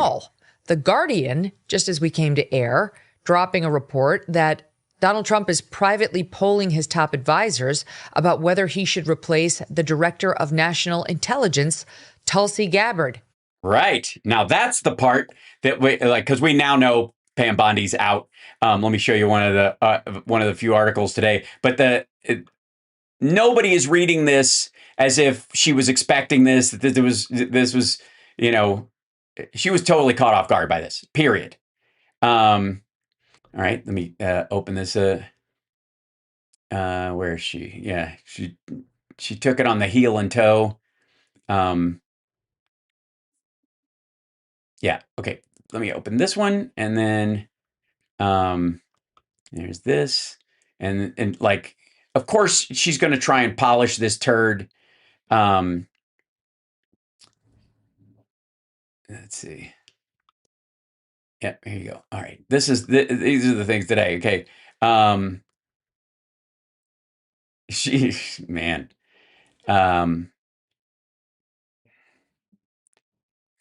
Embarrassed Bondi desperately tries to spin Trump firing. The embattled cabinet secretary is thrilled to move on from the Justice Department. I don't doubt it. Bondi tried to put on an upbeat front for President Trump. And the newly ousted Attorney General said she was thrilled about returning to the private sector after Trump confirmed her termination on Thursday. Over the next month, I will be working tirelessly to transition the Office of Attorney General to the amazing Todd Blanche before moving to an important private sector role I am thrilled about, where I will continue fighting for President Trump and his administration. Uh-huh. Yeah, she wrote this on X. Hold on one second. Let me go up in here. Yeah, this is her full statement. Here it is. Leading President's historic, highly successful efforts to make America safer, more secure has been in the honor of a lifetime and easily the most consequential first year of the Department of Justice in American history. Yeah, because all most consequential years in history always end with you getting fired, like surreptitiously handed your ass. Since February 2020, we have secured the lowest murder rate. No, you haven't. Secured first ever terrorism convictions against members of Antifa. Again, whatever. Everybody else just got more time for vandalism. Shattered domestic and transnational gangs across the country. Yeah, they're so shattered. It's like they never even existed. Taking custody of more than 90 cartel figures and 124 favorable rulings in the Supreme Court, but also lost the ones that he got mad about. I remain eternally grateful for the trust President Trump placed in me to make America safe again. And now that it is, I'm going to move on with the unfortunate moniker of Massa following me all over the place for the rest of my life. Now, I personally think that, yeah, I don't. Yeah, we do. It's yeah. This was not on her dance card for the week.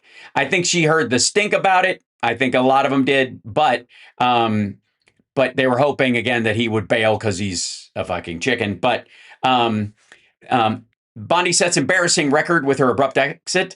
The Attorney General became the second high-profile departure under Trump 2.0. By the way, there's going to be more of this. The newly announced set a record for the shortest tenure of a confirmed Attorney General since the 70s. That's right. Following a flurry of media speculation, blah, blah, blah, he confirmed it in Truth Social post. Pat Bondi is a great American patriot, a loyal friend, not loyal enough. I've got a standard. You know, there's like a 1 and then there's an 11, who faithfully served as my Attorney General over the past year a couple of times. But the rest of the time, she fucked it up.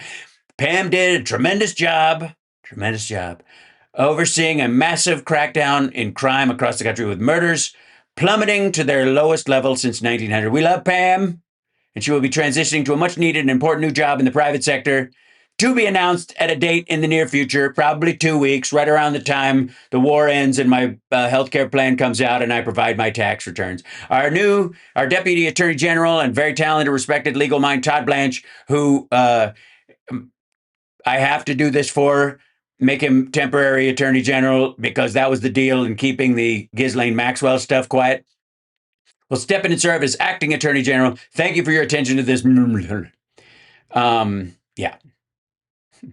You think you're going to get my job? I don't want your fucking job. Who's he going to put in here? You're going to bring out Matt Gaetz again? You think Matt Gaetz is just like at home staring at the phone? Yeah, and then she was sworn in February 5th, 2025. She made just over a year. Senate confirmed her 54 to 46. Basically because, like, compared to Matt Gaetz, okay. She's Dan Bondi now. Yeah. And then, let's see, where's this other one? Yeah. MAGA apparently is pissed that Blanche is worse. That's the fear. is that she sucked at this, but he's worse. I don't know how, like, I guess they're worried that he'll do the same thing she did and prove it wasn't just because she's a chick. That's my guess, right? Is that they're like, I can't blame it on the fact that she's a woman now. I can't denigrate a woman now. Everybody who gets that job is going to be shitting the bed. Honest to God, I think that's largely why they're worried. Yes, Morgan Freeman narration. Of course, my friend Andy said that he's worse. All right. That said, there is we'll go straight to this one. Hold on. Apparently, Alex Jones, who we saw a couple days ago, admitting that Trump is losing his ever-loving mind, what's left of it, is now breaking nightmare development. Pam Bondi out, Todd Blanche in. Apparently, this is worse than Pam Bondi. All-family pharmacy. If you want to have medical freedom, I do. One of the foundational. Tired of your devices spying on you? No, not really. Discover privacy-focused technology. Sandra, I can tell you that I phoned President Trump to ask him, once these reports started coming out, that the Attorney General had been told that her time, it was nearing the end of her time at the Justice Department, and the President said he was preparing some remarks. We think that it is going to be the official announcement about the Attorney General Bondi leaving the Justice Department. She will not be leaving the administration. They are going to find a different job for her. So President Trump thinks that she did a good job. President Trump still they're going to find a job for her in the government in the private sector. They do know that's not a thing, right? Likes her, but at the time, at this time, he feels like Todd Blanche should be elevated in an interim role. So the plan, at least as of the last couple minutes, and a lot of things are changing, is to name Todd Blanche in an interim role as the country's top law enforcement officer running the Justice Department. What do you think he got rid of Bondi? I know he was mad at her for not getting prosecutions. Doesn't he know that it was Blanche running everything that killed it all? I mean, or is he that disconnected? Call Seraphin. I'm disconnected? I don't know if that's the word I would use. Megamaniacally stupid? I don't think Trump has ever known what the DOJ does or how. Well, he's afraid of what it does. The FBI work. I think he's just like the idea that somebody would actually follow the law is the scariest thing in the world to him. And what those two animals are and how they interact, because I just watched his last administration and he was a mess there. He swapped out AGs. He had to get a new, he got a new FBI director. It went from Comey to Wray. Wray was not an improvement. Wray was the guy who actually approved going after him in the first place. Here's the real crazy thing. And when you go from Sessions to well, yeah, but I mean, evidence, what's Wray gonna do? That's like going from an incompetent to Satan. Yeah, that's a good way to say it. It's like you took a guy who wasn't getting it done and you decided, let's go get the deep state guy that's been that's already done this job before and was a problem then. So yeah, Bill Barr is the deep state. So sorry, was that what these assholes were saying back then? The same assholes who told you Donald Trump's going to go after the deep state and everything that he does. Nobody can go after the deep state better than Donald Trump. And you're going to tell me that like he went from an incompetent to the devil in his last AG by putting Bill Barr in, who is the quintessential deep state operative. You had that opinion in the last couple of years of his fucking first term, and you're shocked by how he's acting now? I think it's time to stop talking about how stupid Trump is and start talking about how fucking stupid you are. About his prediction that Bondi would be out before it was even in the news today. Now she is out, announced minutes ago. And wait for it, talk about a punch in the stomach. I went to break and they said, sir, they just fired Bondi. Sorry, you're telling sir stories now? They don't call you Alex in the studio? The two guys that work there have to call you sir? Fuck you, dude. And sir, they have to say it every time? Get ready for this. Todd Blanche is the interim AG, and it'll be him. Democrat Party, Southern District of New York, killed the investigations of the auto pen, into the CIA and FBI attacking me, everybody else. This is a completely new Trump. No, it isn't. This is a disaster. So, I mean, is it though? All right. Here's a clip just happened minutes ago. Fox News, Pam Bondi out, and Todd Blanche, who's been killing all the investigations in. So earlier today I said, well, Pam Bondi out. Maybe there's a glimmer of sanity. Maybe he puts Ed Martin in. And of course, we knew that wouldn't happen. No. The real AG that is on record. And I talked to people at the DOJ, and it's on record. He did it. Killing everything. Ed Martin. It was in the news. He told me about it. He gave me more detail. Had the chief of staff come into him 3 weeks into them being in office. This is, I gotta tell you, I know that Alex thinks that this is not good, but I'm enjoying this personally. I feel no shame in saying that. Said they had a committee running and it was illegal. I want to turn state evidence. They go to Blanche. Blanche goes, "You're not gonna know nothing." Smoking gun. It's like having the mob's bookkeeper come in. Well, not good.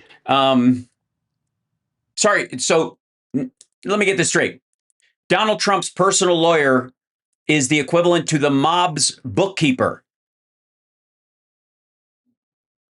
Did he just find this fucking guy in the last week? It was his personal attorney, dipshit. So according to you, Donald Trump has had as his personal attorney the mob's bookkeeper, or an equivalent ethically challenged human being. In the Untouchables, a true story. Nope, sorry, you can't talk to him. Everything being killed, everything being shut down. And then just, okay.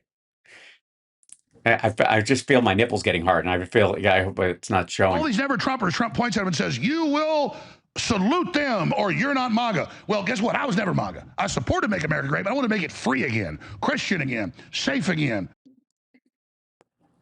Mofska? I'm 1776, honey. Yeah, you look a little heavy. I cut my teeth 30 plus years ago on air. And Trump wrote it on our...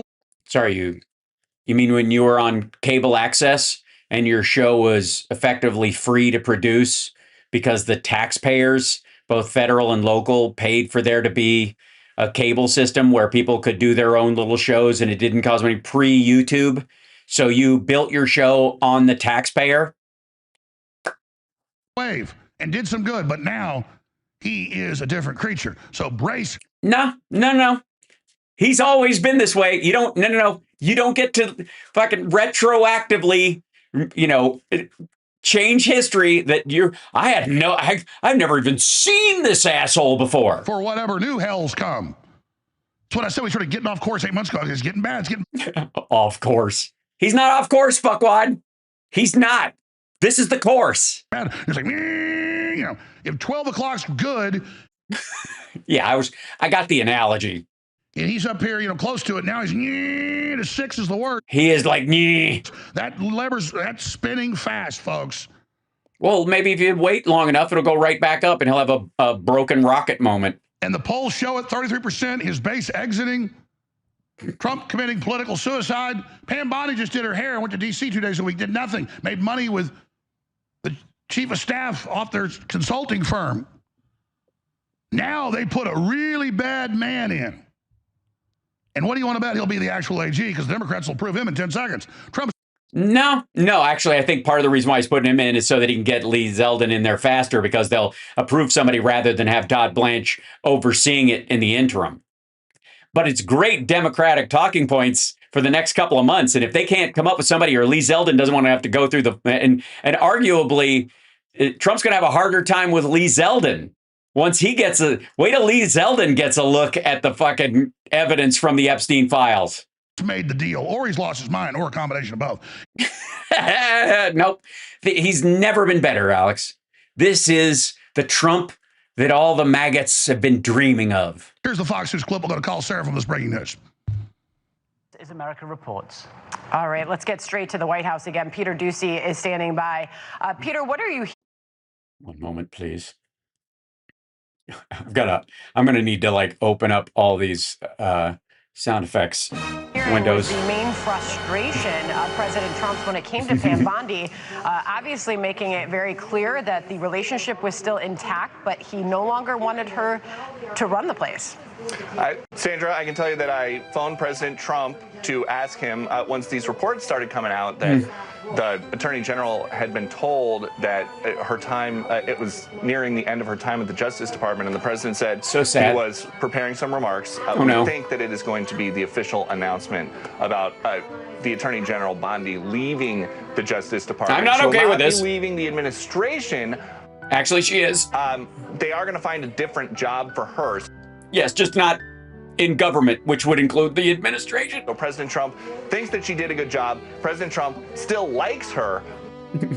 And he never lies. But at the time, at this time, he feels like Todd Blanche should be elevated in an interim role. So the plan, at least as of the last couple minutes, and a lot of things are changing. Because he wants everyone at the DOJ to quit. So that'll slow up the Epstein files coming out. If Todd Blanche takes over and everybody's like, I'm not fucking working here if he's running the place, and that will gum up the works so the Epstein files won't come out. Except they can go look anyways, so shit. Is to name Todd Blanche in an interim role as the country's top law enforcement officer running the Justice Department. Brutal. So sad.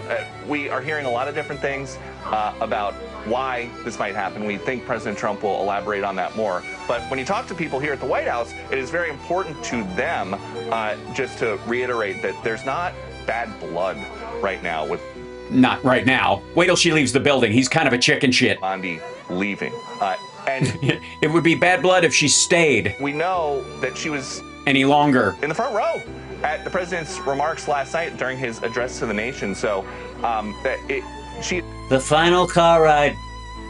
They drove her out to a cornfield. Somebody that he still wants to have around, but just to look at. He wants Todd Blanche, who has been with the president. It's more his type. During some of the hardest times of his political life, when he was dealing with all these many lawsuits during the 4 years in between his first term and his second term. Todd, if I may, also protects him dually on attorney-client privilege. So even beyond executive privilege, Todd Blanche, serving as his personal attorney, can know all this stuff and not talk about it, even if he moves forward on the cases against Donald Trump. If the DOJ goes to, and the Senate and the House call him and talk to him, he could say, that's attorney-client privilege because I was his personal attorney, and executive privilege because that's covered by, we believe it's covered. We're asserting executive privilege. So he can keep his fucking mouth shut about all of this. Blanche was right there with them, fighting on the president's defense, legal defense. And now Todd Blanche. Yeah, this isn't sketchy at all. Gets a crack, at least temporarily, Hi. as the Attorney General of the United States. Peter, we were just showing the video. Yeah, she looks so happy. Both of them do. I don't know what the problem is. A reminder to our viewers, yesterday, when the president appeared at the Supreme Court to hear the government's arguments in his that was the last straw. Case, he arrived with Pam Bondi. Yeah, but he also fell asleep. I don't know if she stayed. She left before he woke up, or... Yeah, I wonder what they talked about in nothing the car. Because that was just more than 24 hours ago. And again, it seems like Todd Blanche, she and the president still have basically won one case for Trump, was a total fraud. Jack Smith, Florida, the judge did that. Yeah, he didn't win it for him. Trump appointed a judge and she threw herself in front of a bus for him. Shut the fuck up. Todd Blanche didn't win shit. If that had gone through, Trump would have, again, as it should have, Trump would have been, he would have been in jail. Not Todd Blanche. So Todd Blanche is an it's so sad. Absolute menace. And so careful what you ask for. Bondi out, Todd Blanche in. And I remember General Flynn months ago, and he confirmed it, I confirmed other sources, that they have opposition research with the DOJ. He got this from the DOJ, and then his family got contacted,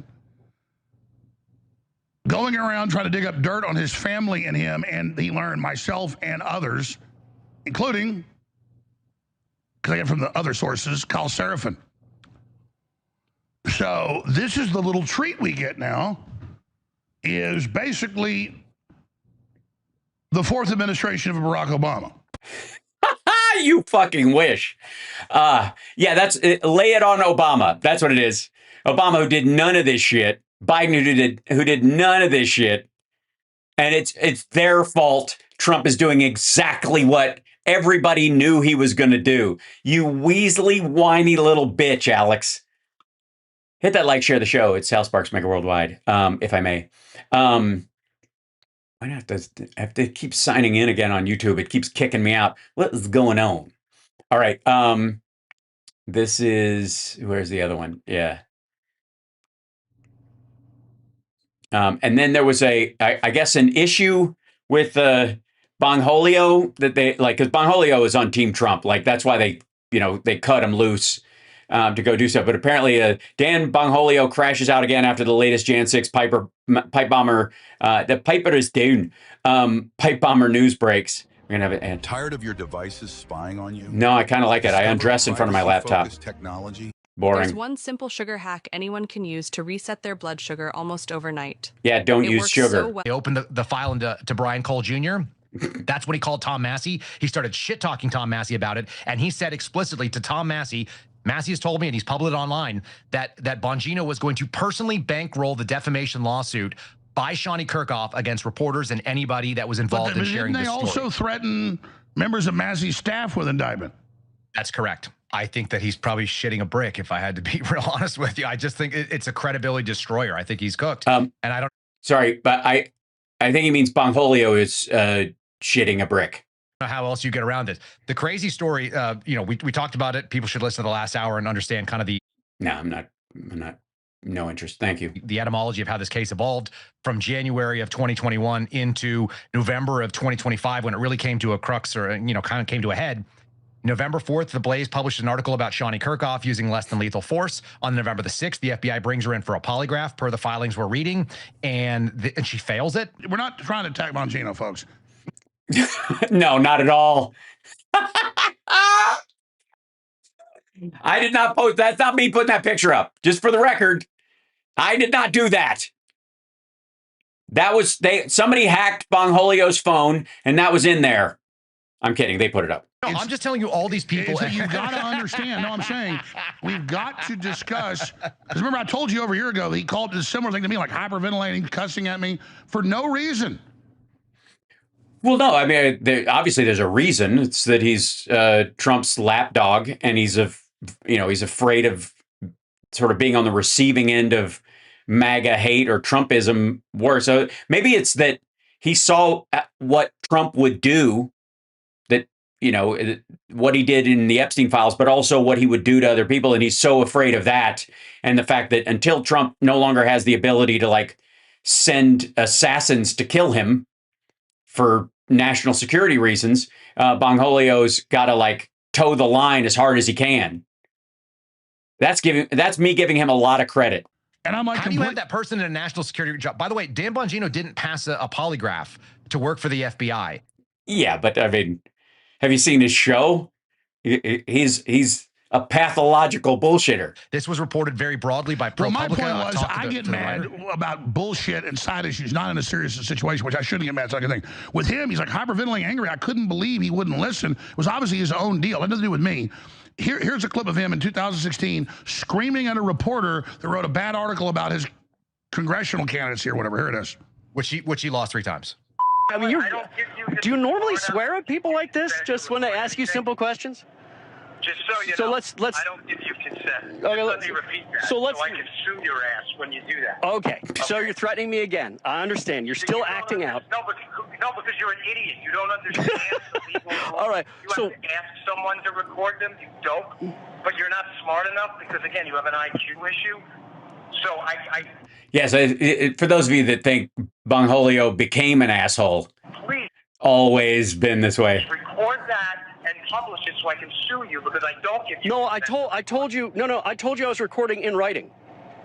Oh, well, you please do. Nobody reads your stuff anyway. Why would I be on the phone with you if I actually cared? All right, good. So, seriously. So, what, you think you're going to hurt my campaign? Back to no, I don't think I'm going to hurt your campaign because it sounds like you're losing, Dan. It sounds like.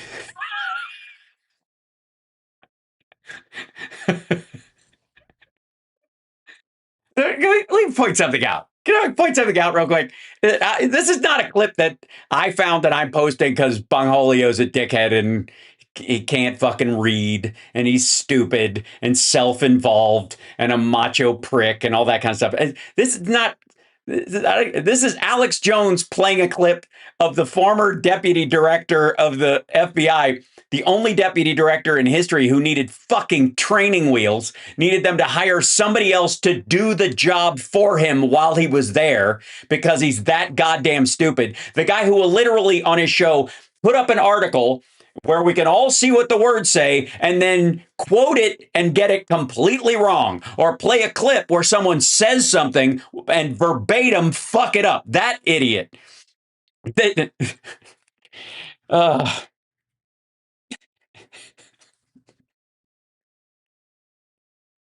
Like, we've always known this about this guy. It's just fun to watch them eat each other because that's all they can do.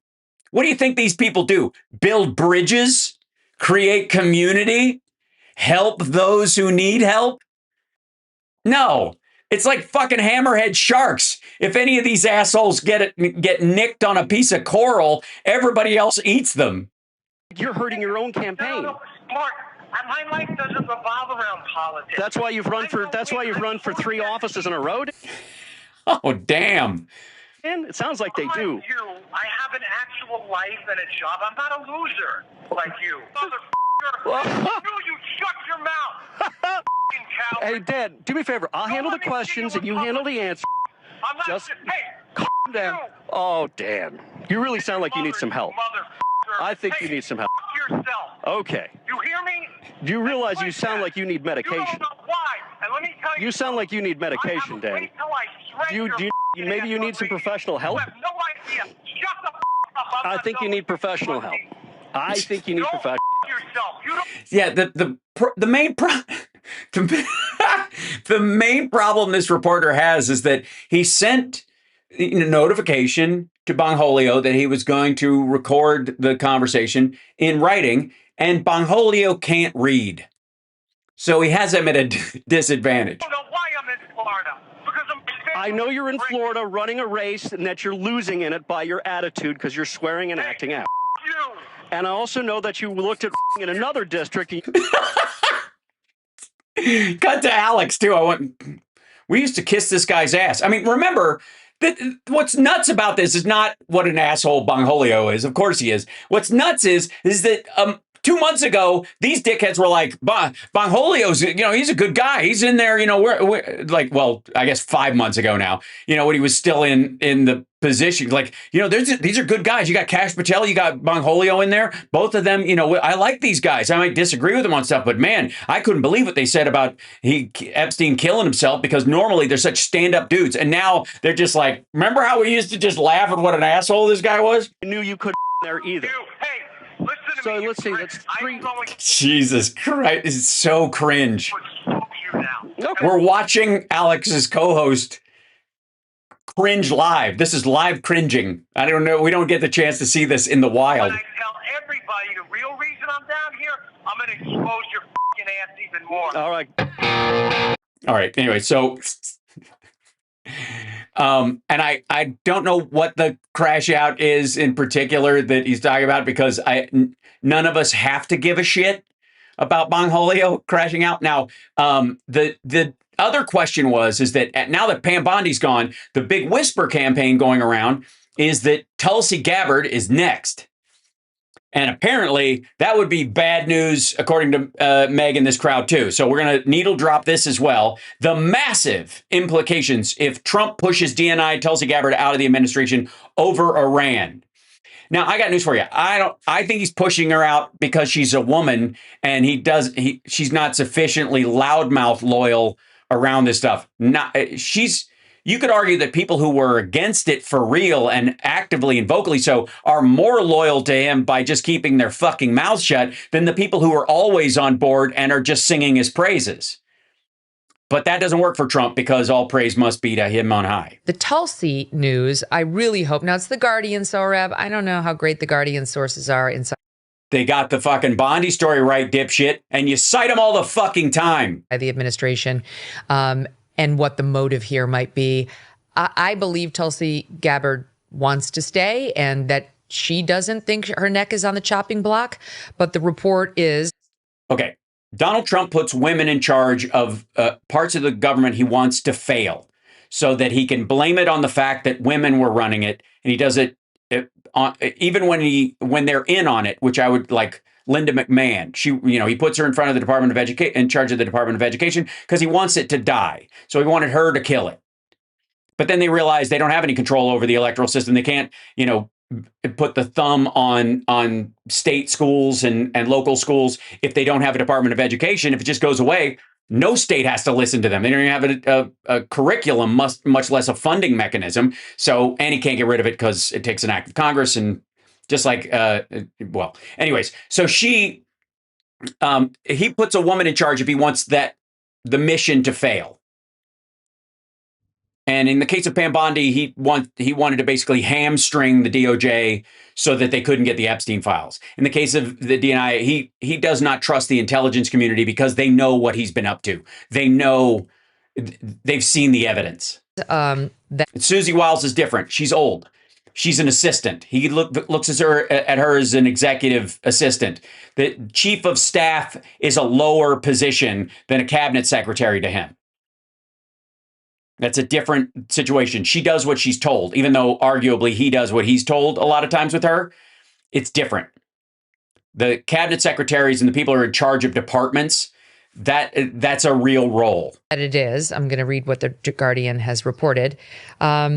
Trump has privately asked cabinet officials in recent weeks whether he should replace his DNI, venting frustration that she shielded a former deputy, meaning Joe Kent. It's not clear that Trump will actually fire her over the episode. There's no... It's because he originally, he wanted Joe Kent in her position, but they knew he wouldn't pass the Senate. So they put her in and then put him in as the deputy.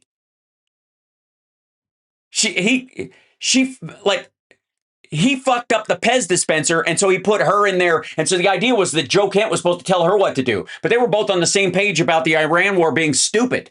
Standout candidate to take the job. It's an ominous development for Gabbard that he's doing this polling, given that he does tend to poll his advisors when he starts to seriously consider... I bet he does. ...whether he should change a post. I wouldn't call it a poll, though. The nature of Joe Kent's departure and his criticism of the war had already angered Trump, but he expressed particular frustration about Gabbard seemingly defending Joe Kent and appearing reluctant to defend the administration's position to attack Iran. He was asked... Which is why Meg likes her in this particular situation, because she's against it. Not because it's wrong, but because she thinks we're doing Israel's bidding, which is that's not the reason this is wrong. And again, she's part of the Trump wouldn't do this, but somebody hypnotized him. Netanyahu must have fucking stood outside of his bedroom window with a fucking candle and said, "Listen to the sound of my voice, Donald." On March 29th, just days ago, whether he still had confidence in Tulsi on Air Force One. Here's what he said in SOT 1. Do you still have confidence in Tulsi Gabbard, sir? Yeah, sure. Follow up. I mean, she's a little bit different in her thought process than me, but that doesn't make somebody not available to serve. You do realize that what he thinks about this situation is less important than the fact that it took him so much work just to articulate a sentence kind of about it.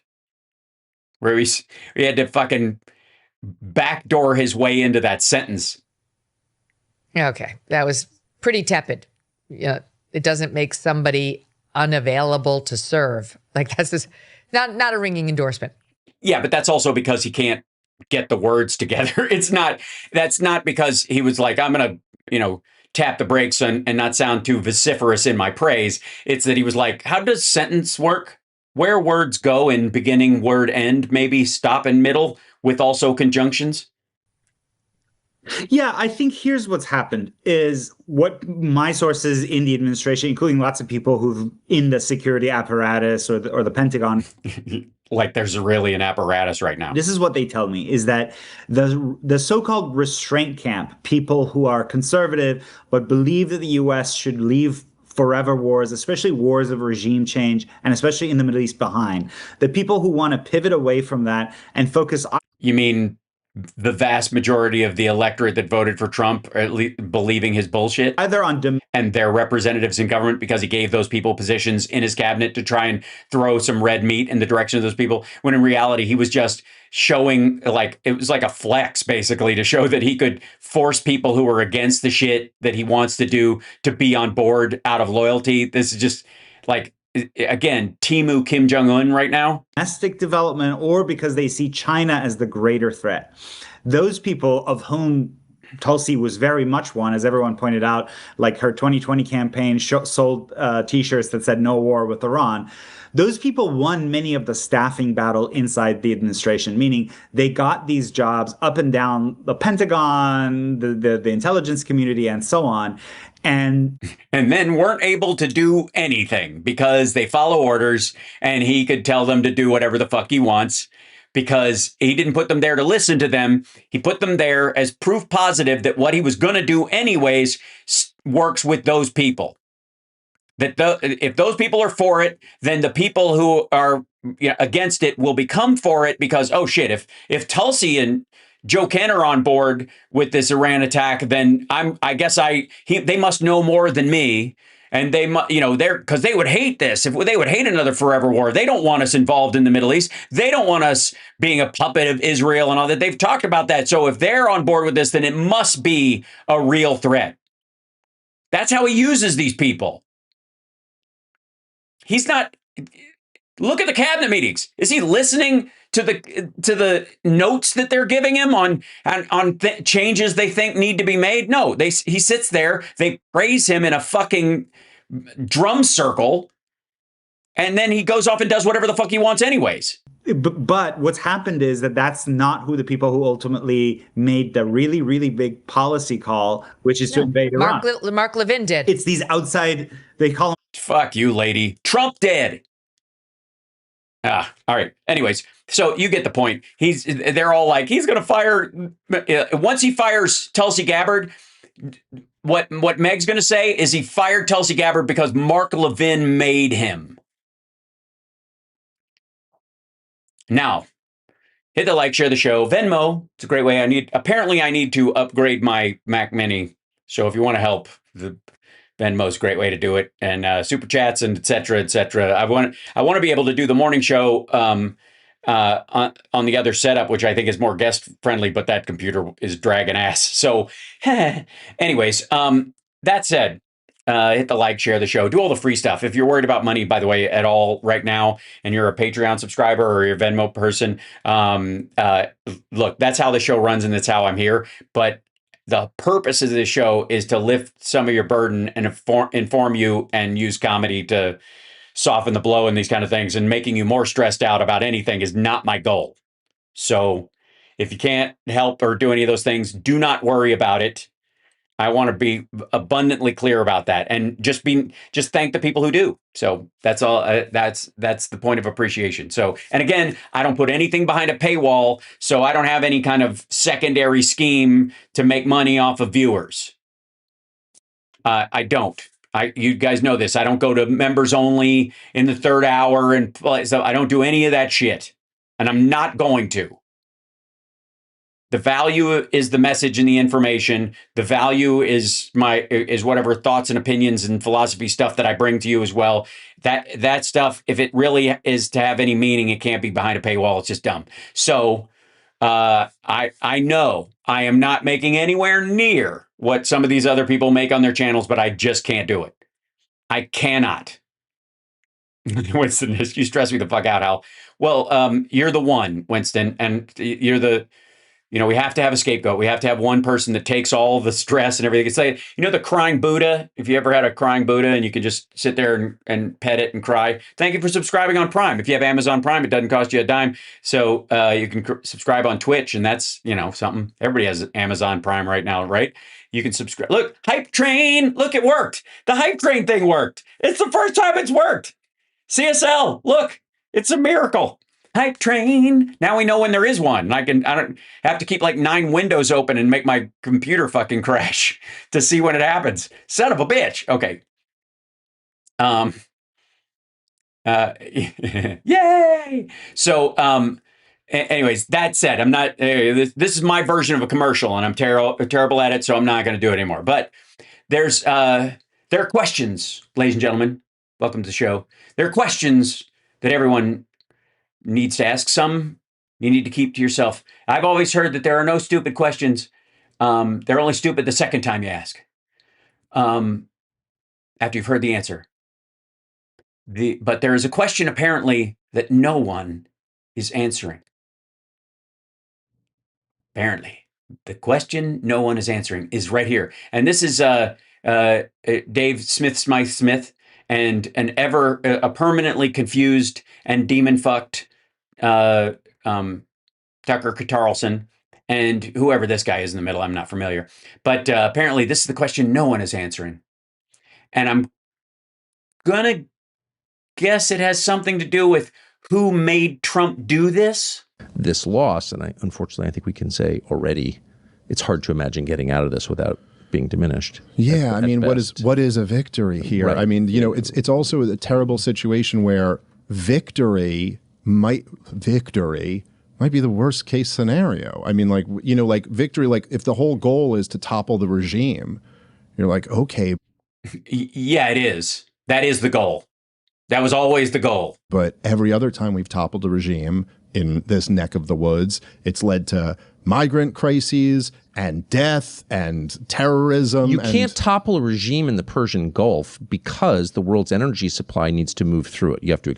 I see. You got to just put up with whoever. Also, by the way, no, like Iraq is not the same problem it was before Saddam Hussein was taken out. And it was awful and it cost us too much and it was violent and we lost a lot of people doing it or whatever. But the idea that the before and after is not, it's not obviously better now for the people of Iraq is just fucking dumb. So the problem, again, isn't that victory is that it's just going to turn into a scattered mess. That's not the problem. Again, part of the problem here is that you could win. And then what? Imperialism, flat out. That the U.S. ends up being a sprawled, imperialist, anti-constitutional country that looks nothing like our own systems of law and order. And like justice goes out the window. Our standing as human beings goes out the window because this motherfucker decided that he could use the biggest military in the world by a factor of 6 to knock over a smaller country, which of course he fucking can.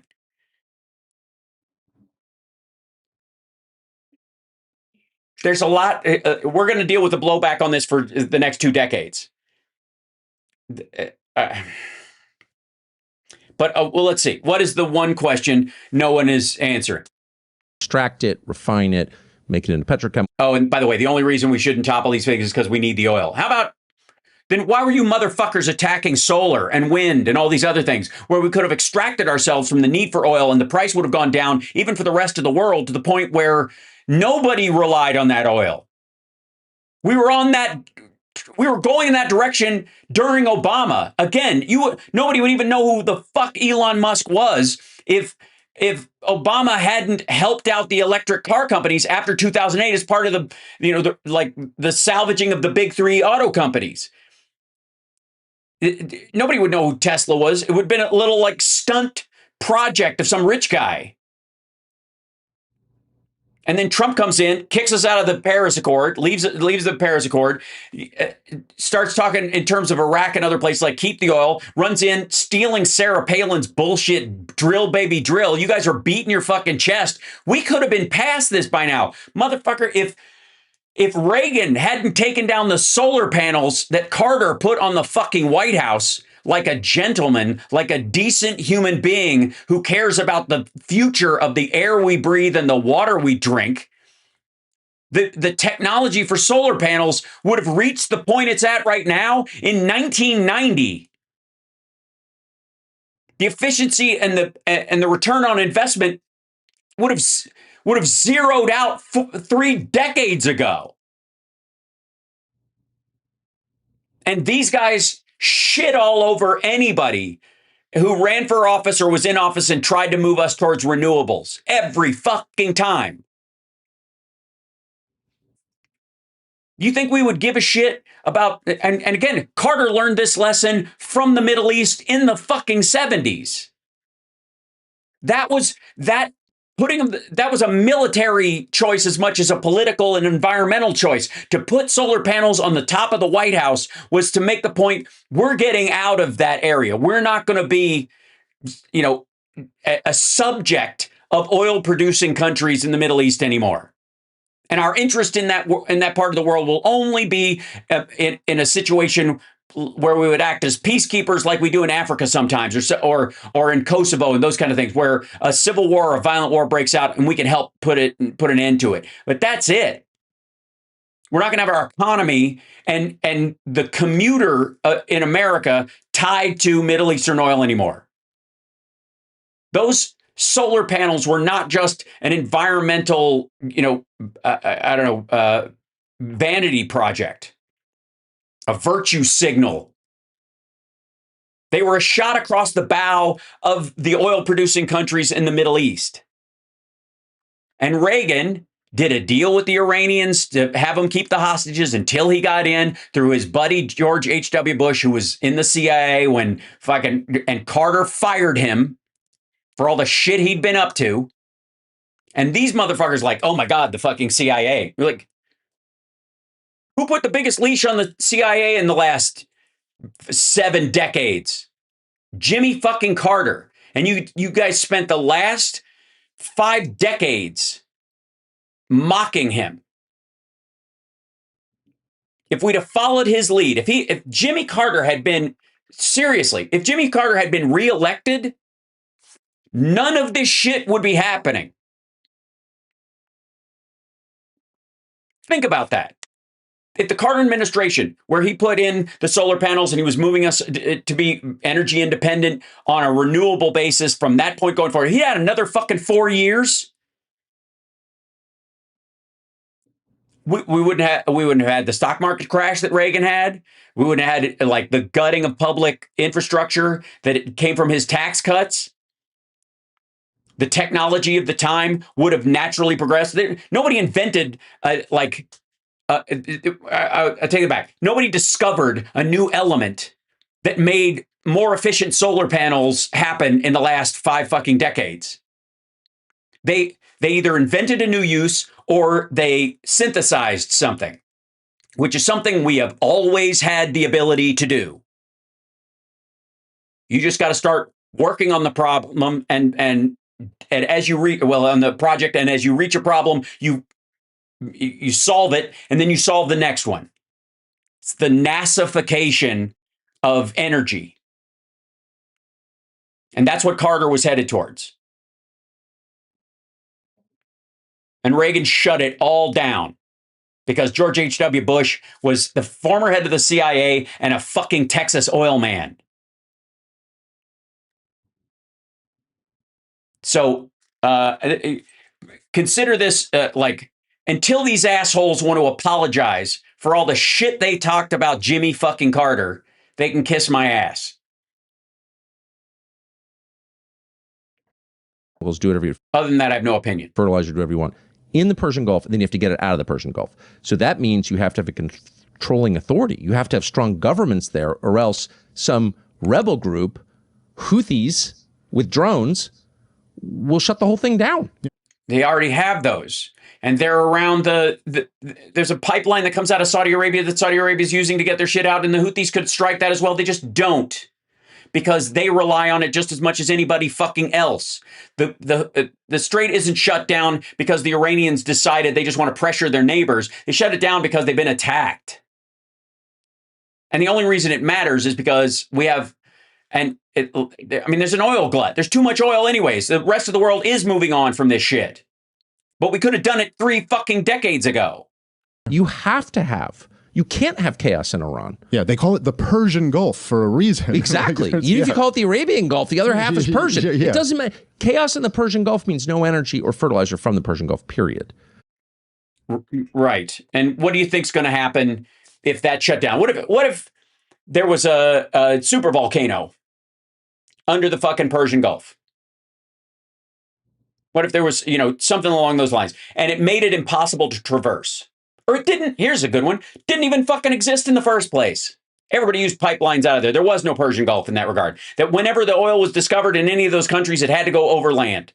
They would have put in pipelines and all that other shit. It doesn't matter.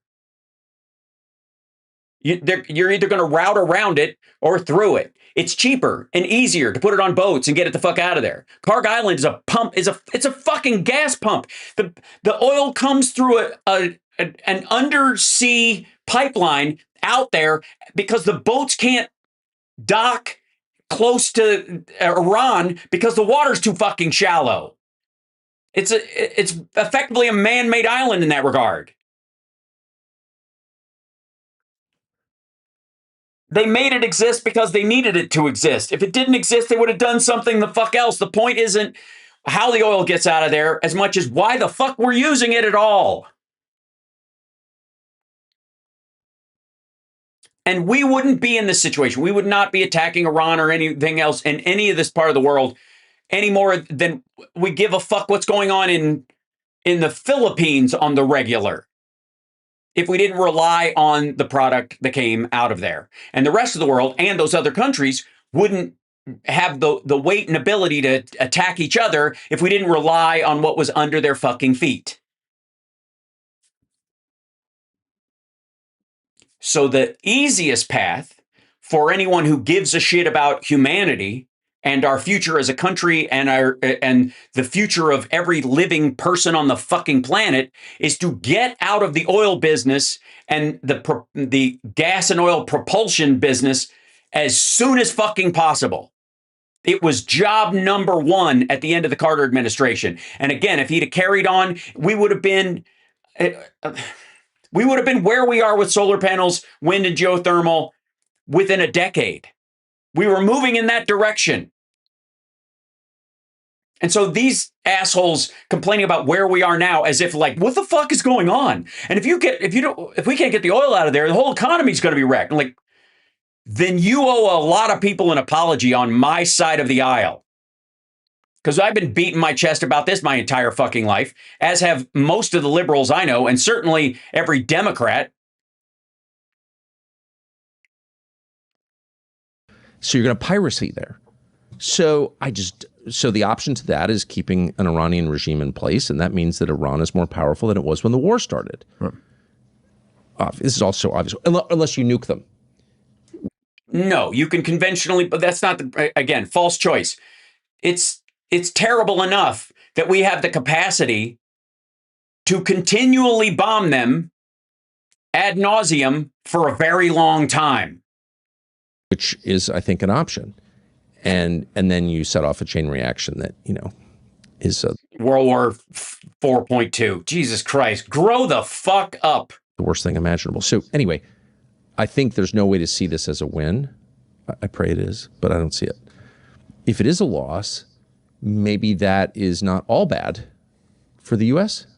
Well, there is a... Define loss. What the fuck are you talking about? The Ayatollah's dead. His son is maimed. We just killed the main negotiator guy. There's no way Iran comes out of this as a winner either. It's just chaos.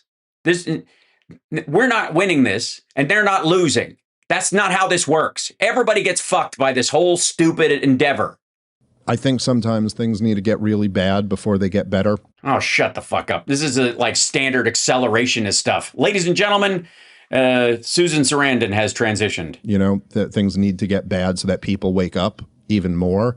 There's no question people have woken up a lot, but maybe people just need to get angrier, Yeah, that's always worked in the past.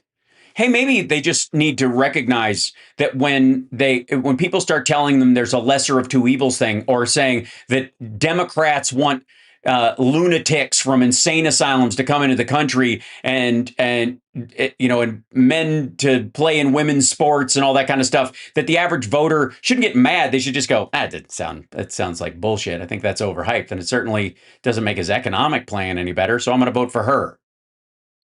I don't know. I don't know what I'm trying to see this in the fullness of history and God's plan. In God's plan. Shut the fuck up. God's plan apparently involves you going to a truck stop and ending up with scratches on your ass. But I just, because it feels like such a disaster, it's affecting my sleep. Really? The ball tanning doesn't, I heard that helps. Of America, I have kids. I don't want this to happen. I'm not in control, obviously. So, but I do think that, like, you're often surprised by the downstream results of things. I think.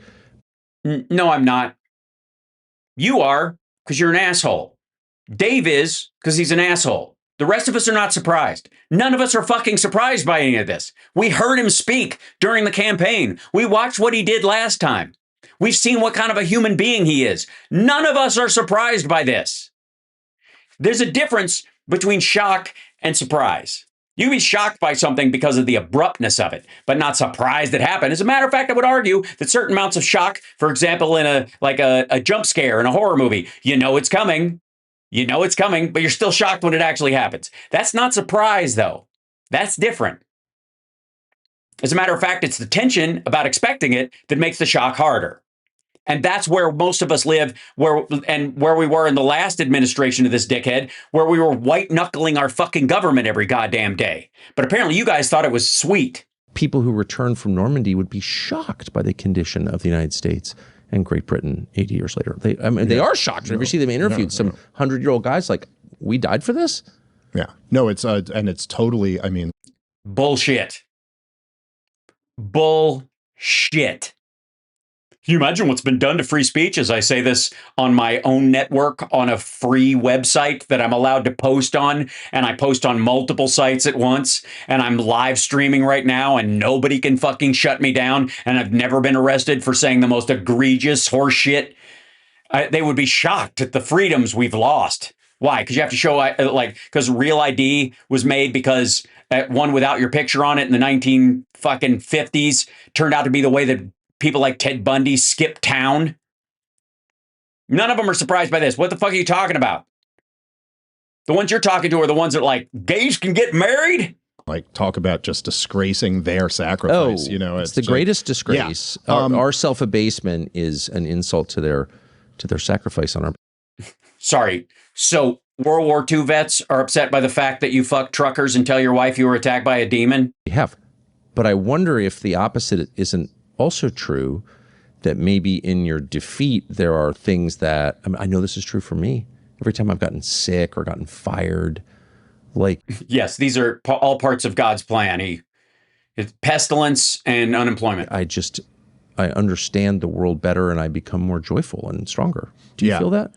Well, yeah, a lot of people feel that way when they've got a nest egg that their stepmom gave them from a frozen food inheritance. I'm certain that it always makes you stronger when you're fired, when you already have $90 million. And by the way, define stronger, because you sound like a much whinier bitch than you even used to be. Yeah, no, I know for sure. I mean, many times in my life, and yeah, you learn a lot more from your losses. Yeah, your defeats are actually your victories in retrospect. Right. No, they're not. Maybe that's why you guys have driven us into such a horrible defeat right now, where we're run by a complete lunatic whose brain is turning to mashed potatoes. Because you value being a loser so much that you made one king. That's right. But the problem is just, we're just playing with fire with this thing because it's so dangerous. Jesus Christ. It's what worries you most? Yeah, that's the question no one is answering. Remember, that's the name of this video. The question no one is answering. What worries you most? That Bibi Netanyahu has your cell phone number? Well, I guess I'd say that people figure out that you both pelicaned Trump's tiny little dick for years, and all of a sudden you're like, wait a minute, I've been had. Number one, what we're doing to those people over there, I mean, I think is just like horrible. And I don't say this as like, I'm not trying to like virtue signal that I care so much more than other people. Yeah, you are. But like when your government takes your money and just starts slaughtering people in poor countries compared to us, you know, it's just so profoundly What you wrong. do to others will be done to you. Yeah. No, it won't. That's part of the fucking problem, stupid. Do you think Trump's worried that his home is going to be bombed? That his grandkids are going to go to school that's blown up? He doesn't think that. And he's probably right. That's part of the problem, is that he won't experience that ever in his life.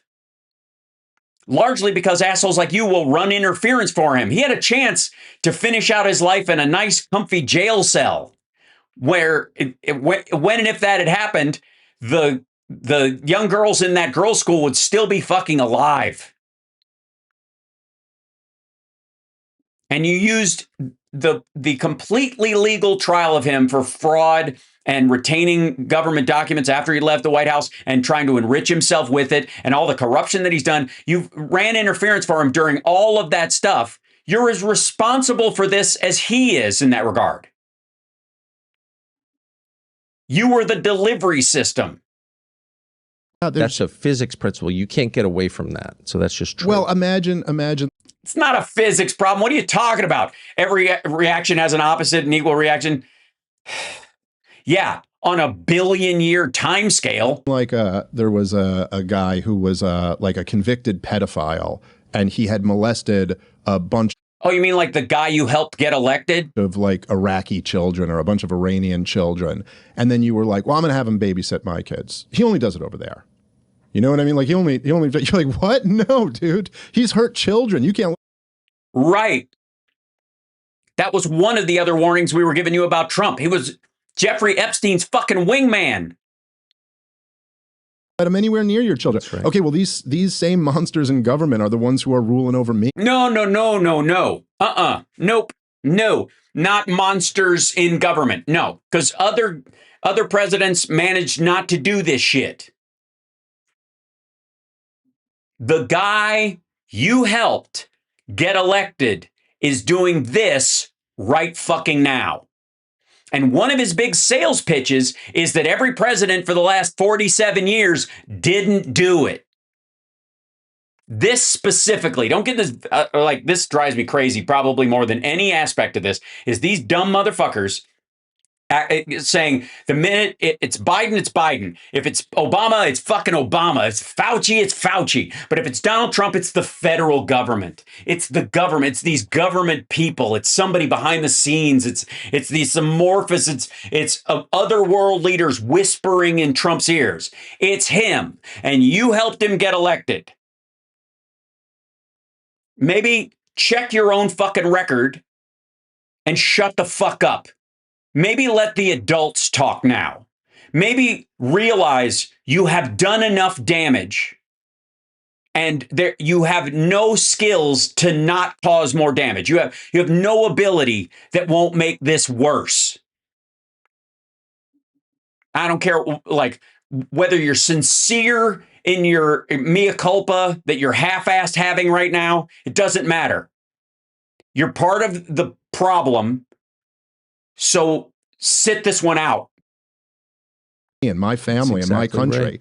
And the idea that that anybody would vote for fucking Donald Trump after the first term and fucking COVID, when he was like, he didn't want a boat full of Americans that were 64 people had COVID on a cruise ship to be allowed to dock in San Francisco because it would raise his numbers. Think about that. You think this motherfucker's going to give a shit about a girls' school in a fucking Middle Eastern country? He didn't give a shit about Americans trapped on a cruise ship with a deadly pathogen. go kill, like, you know, I know I said this on Rogan's show the other day about, yeah, you know, because I'm cool and Rogan will have me on. The school that we. Rogan won't have me on because I challenge his bullshit. Honestly. And because I don't do drugs. And I don't drink. Apparently, that's a non-starter. I guess I also don't smoke cigars. I mean, I have a fake one, but it's really only for, you know, it's got a little tinfoil on the end of it in case I ever feel like doing a Columbo. Where he killed like 165 or 170 little girls, and then people, you know, give me shit. Those numbers haven't been verified. That's just the claim of the Iranian government. He goes, well, our government's not denying it. And in fact, they did an investigation and concluded it was almost certainly us. It was a Tomahawk missile. What's the question here? We know where this came from. The only question left is like, who? The only question is like, who to thunk that the guy who removed Obama's rules of engagement when it came to striking areas where civilians could be killed, which led to an 80% rise in civilian deaths by military strikes and more people being killed, civilians being killed in the first year of his first term than in the entirety of the Obama term. 8 years. 1 year of Trump, 8 years of Obama, including with the Iraq and the Afghanistan wars going on. There were more civilians killed in the first year of Trump. So the question is, that isn't happening right now. That happened before. That was evidence, information that you could have had in your fucking head when you were considering who to vote for last time that you just dismissed. So for the record, this whole like, the numbers haven't been verified, people defend the strike, and that could just come from the Iranians. Motherfucker, our government isn't denying that more civilians were killed during Trump's terms in office by military strikes than all 8 years of Obama in a much shorter time. No, he's proud of it. And that was last time. You could weigh that reality against your vote this time, and you didn't. You know what you did? You kissed his ass. You both helped him get elected. None of this matters. None of their criticism of the current situation and the fucking football, like sports show back and forth about who did what to who right now matters until you come to terms with the fact that you assholes helped him get in there. And we all knew he was going to do this. Who gave it that coordinates or did it miss or was that intentional, whatever. But like, kill a whole bunch of 8-year-old girls? I mean, Jesus, man, is there anything more evil you could do than that? Well, have you heard Trump apologize for it, or Hegseth for that matter? Have you heard either of them say that it was unintentional or wrong and nothing like that will ever happen again? Have you heard that from him? The guy that you were supporting up until he did this, up until a month and a half ago? So just on a basic human level, you know, there's like this. On the basic human level, you should have noticed what he did in the first fucking term, and that should have informed your not only your vote, but who you supported in the election. So shut the fuck up. Someone who would do that, I think it was clearly accidental, but I also think, having done a lot of accidental things, it's a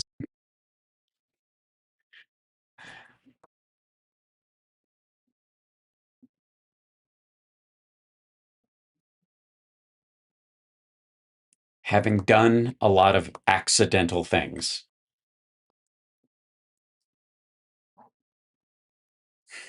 I'm going to be annoyed by the rest of the sentence, aren't I? Essential to apologize for it. Yeah. And anyone who doesn't apologize for it's a dangerous person. Yeah. You know who also is a dangerous person, or who you might have known wouldn't apologize for something? Somebody who said that he has nothing to repent for and doesn't think he has anything to apologize for after 27 cases against him of rape and sexual assault, after his buddy-buddy relationship with Jeffrey Epstein. He never apologized for that, by the way. He argues that he kicked him out, which we now know is a lie. But the entire time he was hanging out, everybody else is saying, I regret hanging out with him. I shouldn't have done it. I should have paid more attention. Even if they're just backpedaling, they at least try to do that. Trump hasn't done that. He wished Ghislaine Maxwell well from the fucking podium in the press room. What the fuck makes you think he's going to apologize for this? Well, also, I'm aggravated. I'm definitely aggravated. Yeah, it's good. If you'll do that to them, you'll do it to my kids. Yes, and it also... No, he won't. That's the problem. He's not going to do it to your kids, you dumb motherfucker. That's why you feel safe still like finding roundabout ways of kissing his ass. He'll only do it to your kids, I guess, if you turn on him, which is maybe that's that you're waking up under the rule of a new Kim Jong-un and you're like, oh shit, I need to find a rowboat quick. It stretches the definition of accidental a little bit, because even if very specifically, like we were trying to hit this building, but instead we hit this building, and this was not that at all. They were just leveling the place. But you go, look, man, like you start dropping bombs on people, you start blowing things up, and you know innocent people are going to end up dying in that. That's why you have rules of engagement, to minimize that as much as you can in a real war situation, which is why, A, you don't have wars of choice. You don't just go to war on a whim. And the other one is you have rules of engagement to guarantee that that doesn't happen. You put things in place. But when you hire somebody like Hegseth and you say that, you know, I built up the military, we want $1 trillion military budget, you think that's because he wants to play it safe? Again, these are all fucking warnings that we all saw. And these guys are acting like, you didn't, I mean, come on. This is just shocking. So in that sense, it is intentional. And maybe you didn't mean to hit that exact, you know, target or kill that many people. But like, if I'm just saying, if you, you know. This is so fucking lame. Keep shuffling, dude. Who's you?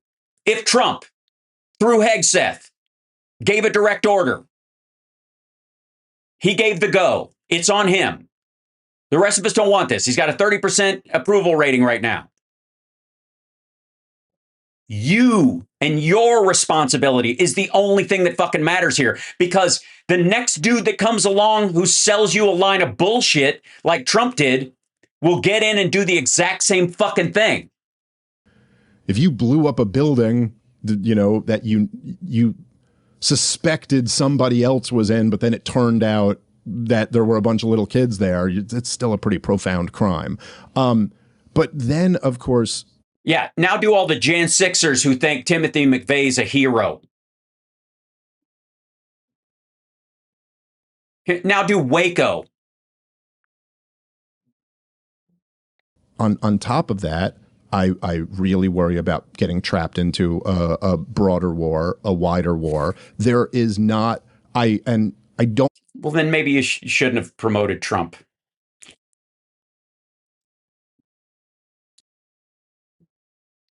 Just maybe. I'm not saying that I think this is going to be like Iraq or Afghanistan. I think already this is very different than Iraq and Afghanistan. Iraq and Afghanistan did not have the ability to do what Iran is doing right now, for one. Yes, they did. Other than close the Strait of Hormuz, I guess is what he means. But even that's marginal, still affected oil prices and the like. This is such a stupid reasoning. Like, if it's wrong, it's fucking wrong. And if the guy you backed is doing wrong, say it. This is all a shuffle. I swear to God. This is all just them fucking trying to just, lots of things to do, you know, busy things. These are, you know, little details here and there. Like, number two, I don't think it's going to be that. I don't think... I think it would be more the Libya or Syria model than the Iraq or Afghanistan model, which did require a small amount of ground forces. So we used head-chopping bin Ladenites in both of those cases, and put the bin Ladenites in power in Syria. But... Oh, did we? Just to be clear, our country... Sorry, the guy you voted for did that. Did not survive another Iraq or Afghanistan. There's no United States of America coming out of that. We don't have a 20-year catastrophic ground invasion in us. Like, it will bankrupt the country. Yeah, that the problem isn't that we won't go through with it, though. That's the whole point of like nukes and bunker busters. In lieu of that, the Trumps and Hegseths of the world will say all bets are off. Civilians are collateral damage, and fuck it. One of the only reasons we sent ground troops into Iraq and Afghanistan was the idea that in a firefight, most of the time you're not opening up on civilians. If you're bombing, you are. That's why Trump and this crowd thinks that they're just going to do this with a few thousand Marines and a huge aerial campaign. Because you can kill all the civilians you want.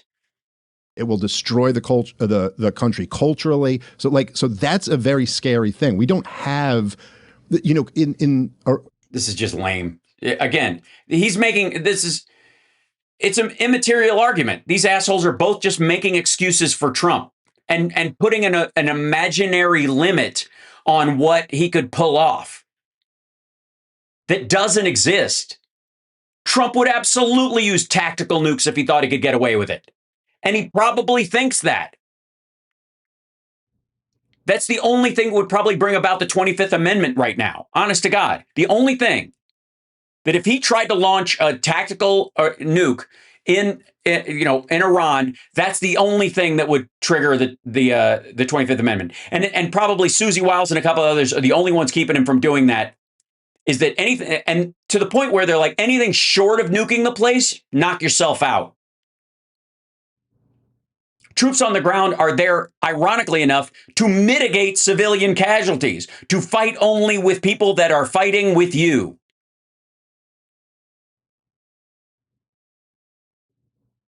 If you don't commit those troops in a war this big, that means you intend to just win by bombing and attrition. The launch of the global war on terrorism, we were coming out of the 1990s. This was a different country in the 1990s, and anyone who was alive then knows this. Different people lived here. Yes, different people, different culture, different economic realities, different. Oh, I see. The immigrants have driven us to this. Military realities. Now, then the other thing that I really, really worry about with all of this is that we've never. Also, was there a direct line in any of this about what he worries about? That we don't have another Iraq and Afghanistan in us. We're not going to fight a 20-year war there, but it'll probably be like Libya or Syria, but it'll probably be worse. So you worry about any way this goes. Not enough to, never mind. Look back retroactively on what you said and go, I was a fucking asshole. We've never dealt with a full Shiite jihad war against the West. Our beef was always with the Sunni radicals. Those were the terrorists we had to worry about, the Al-Qaeda and ISIS and stuff like that. And that was quite a big problem. We had a lot of terrorist attacks in America and in Europe, particularly ISIS-inspired attacks, Al-Qaeda as well. And, so I've kind of called out. Sorry, so the Shias are badasses and the Sunnis that took down the towers and blew up other shit and whatever attacked us. We've never really been up against the Shias, and they're going to be a lot worse. That, again, no. The ramifications are almost equal in the circumstance and the possibility. We knew this going into Iraq and Afghanistan.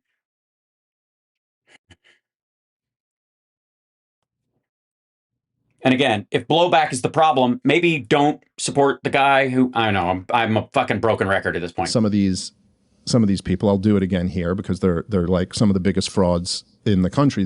You mean you and Tucker? You mean both of you? Pretend intellectuals like Sam Harris and Gad Saad and guys like this who have spent a career demonizing Muslims. Their entire career has been talking about what irrational, violent people Muslims are, how you do realize you're sitting across from Tucker Carlson, right? Awful the religion is. And look, there's been some points that I agree with them on,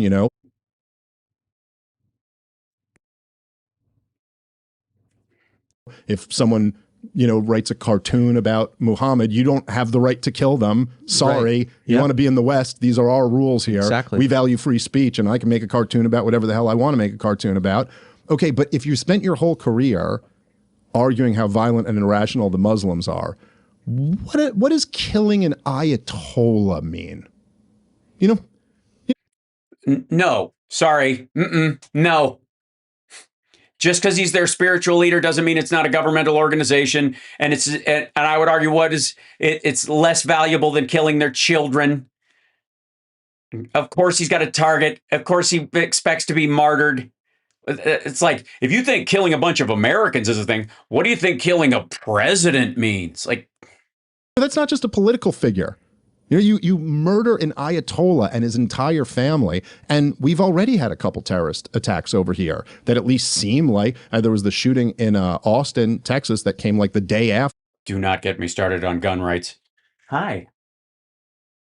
Hello. Oh yes, we're eating. Sorry. I'm up.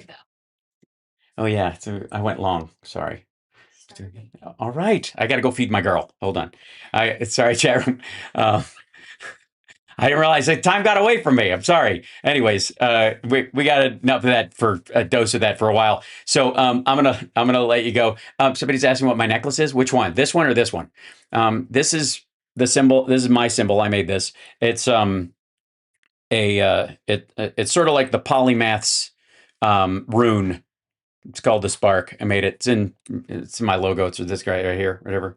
I'll explain it again someday. And then this is an amulet of Lu, the Celtic god of polymaths, people who do everything very well. Anyways, I gotta go. I gotta go feed my girl. All right. So sorry. Love you. Okay, where's my thing? Okay, I'm gonna leave on this. I'll see you guys later. I'll see you tomorrow. Take care. Tomorrow, Friday, very exciting. Like, subscribe, give a thumbs up, support the show. Please help me keep the lights on, if you would. So super chats, Venmo, patreon.com/HalSparks. You can do it annually, one fell swoop. If you don't like monthly stuff, I get that. I'm terrible at pushing this stuff, but at the very least, like and subscribe. Bye.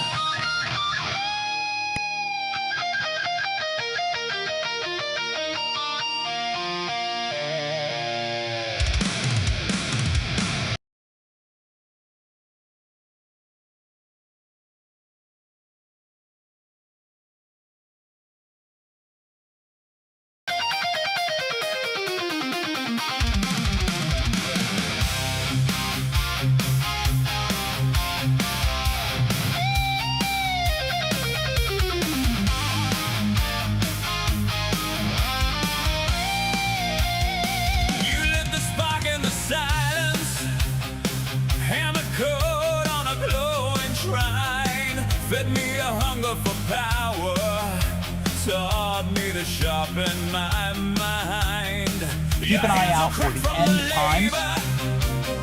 Your eyes were burning in red. You said, surpass me, my creation, carry the crown in my stead. Yeah, we are the children of men, born from your wires and skin. You wrote the word and we became echoes that learn from your pain. We are the children of men, rising again and again. Look in the mirror and see your only God is me.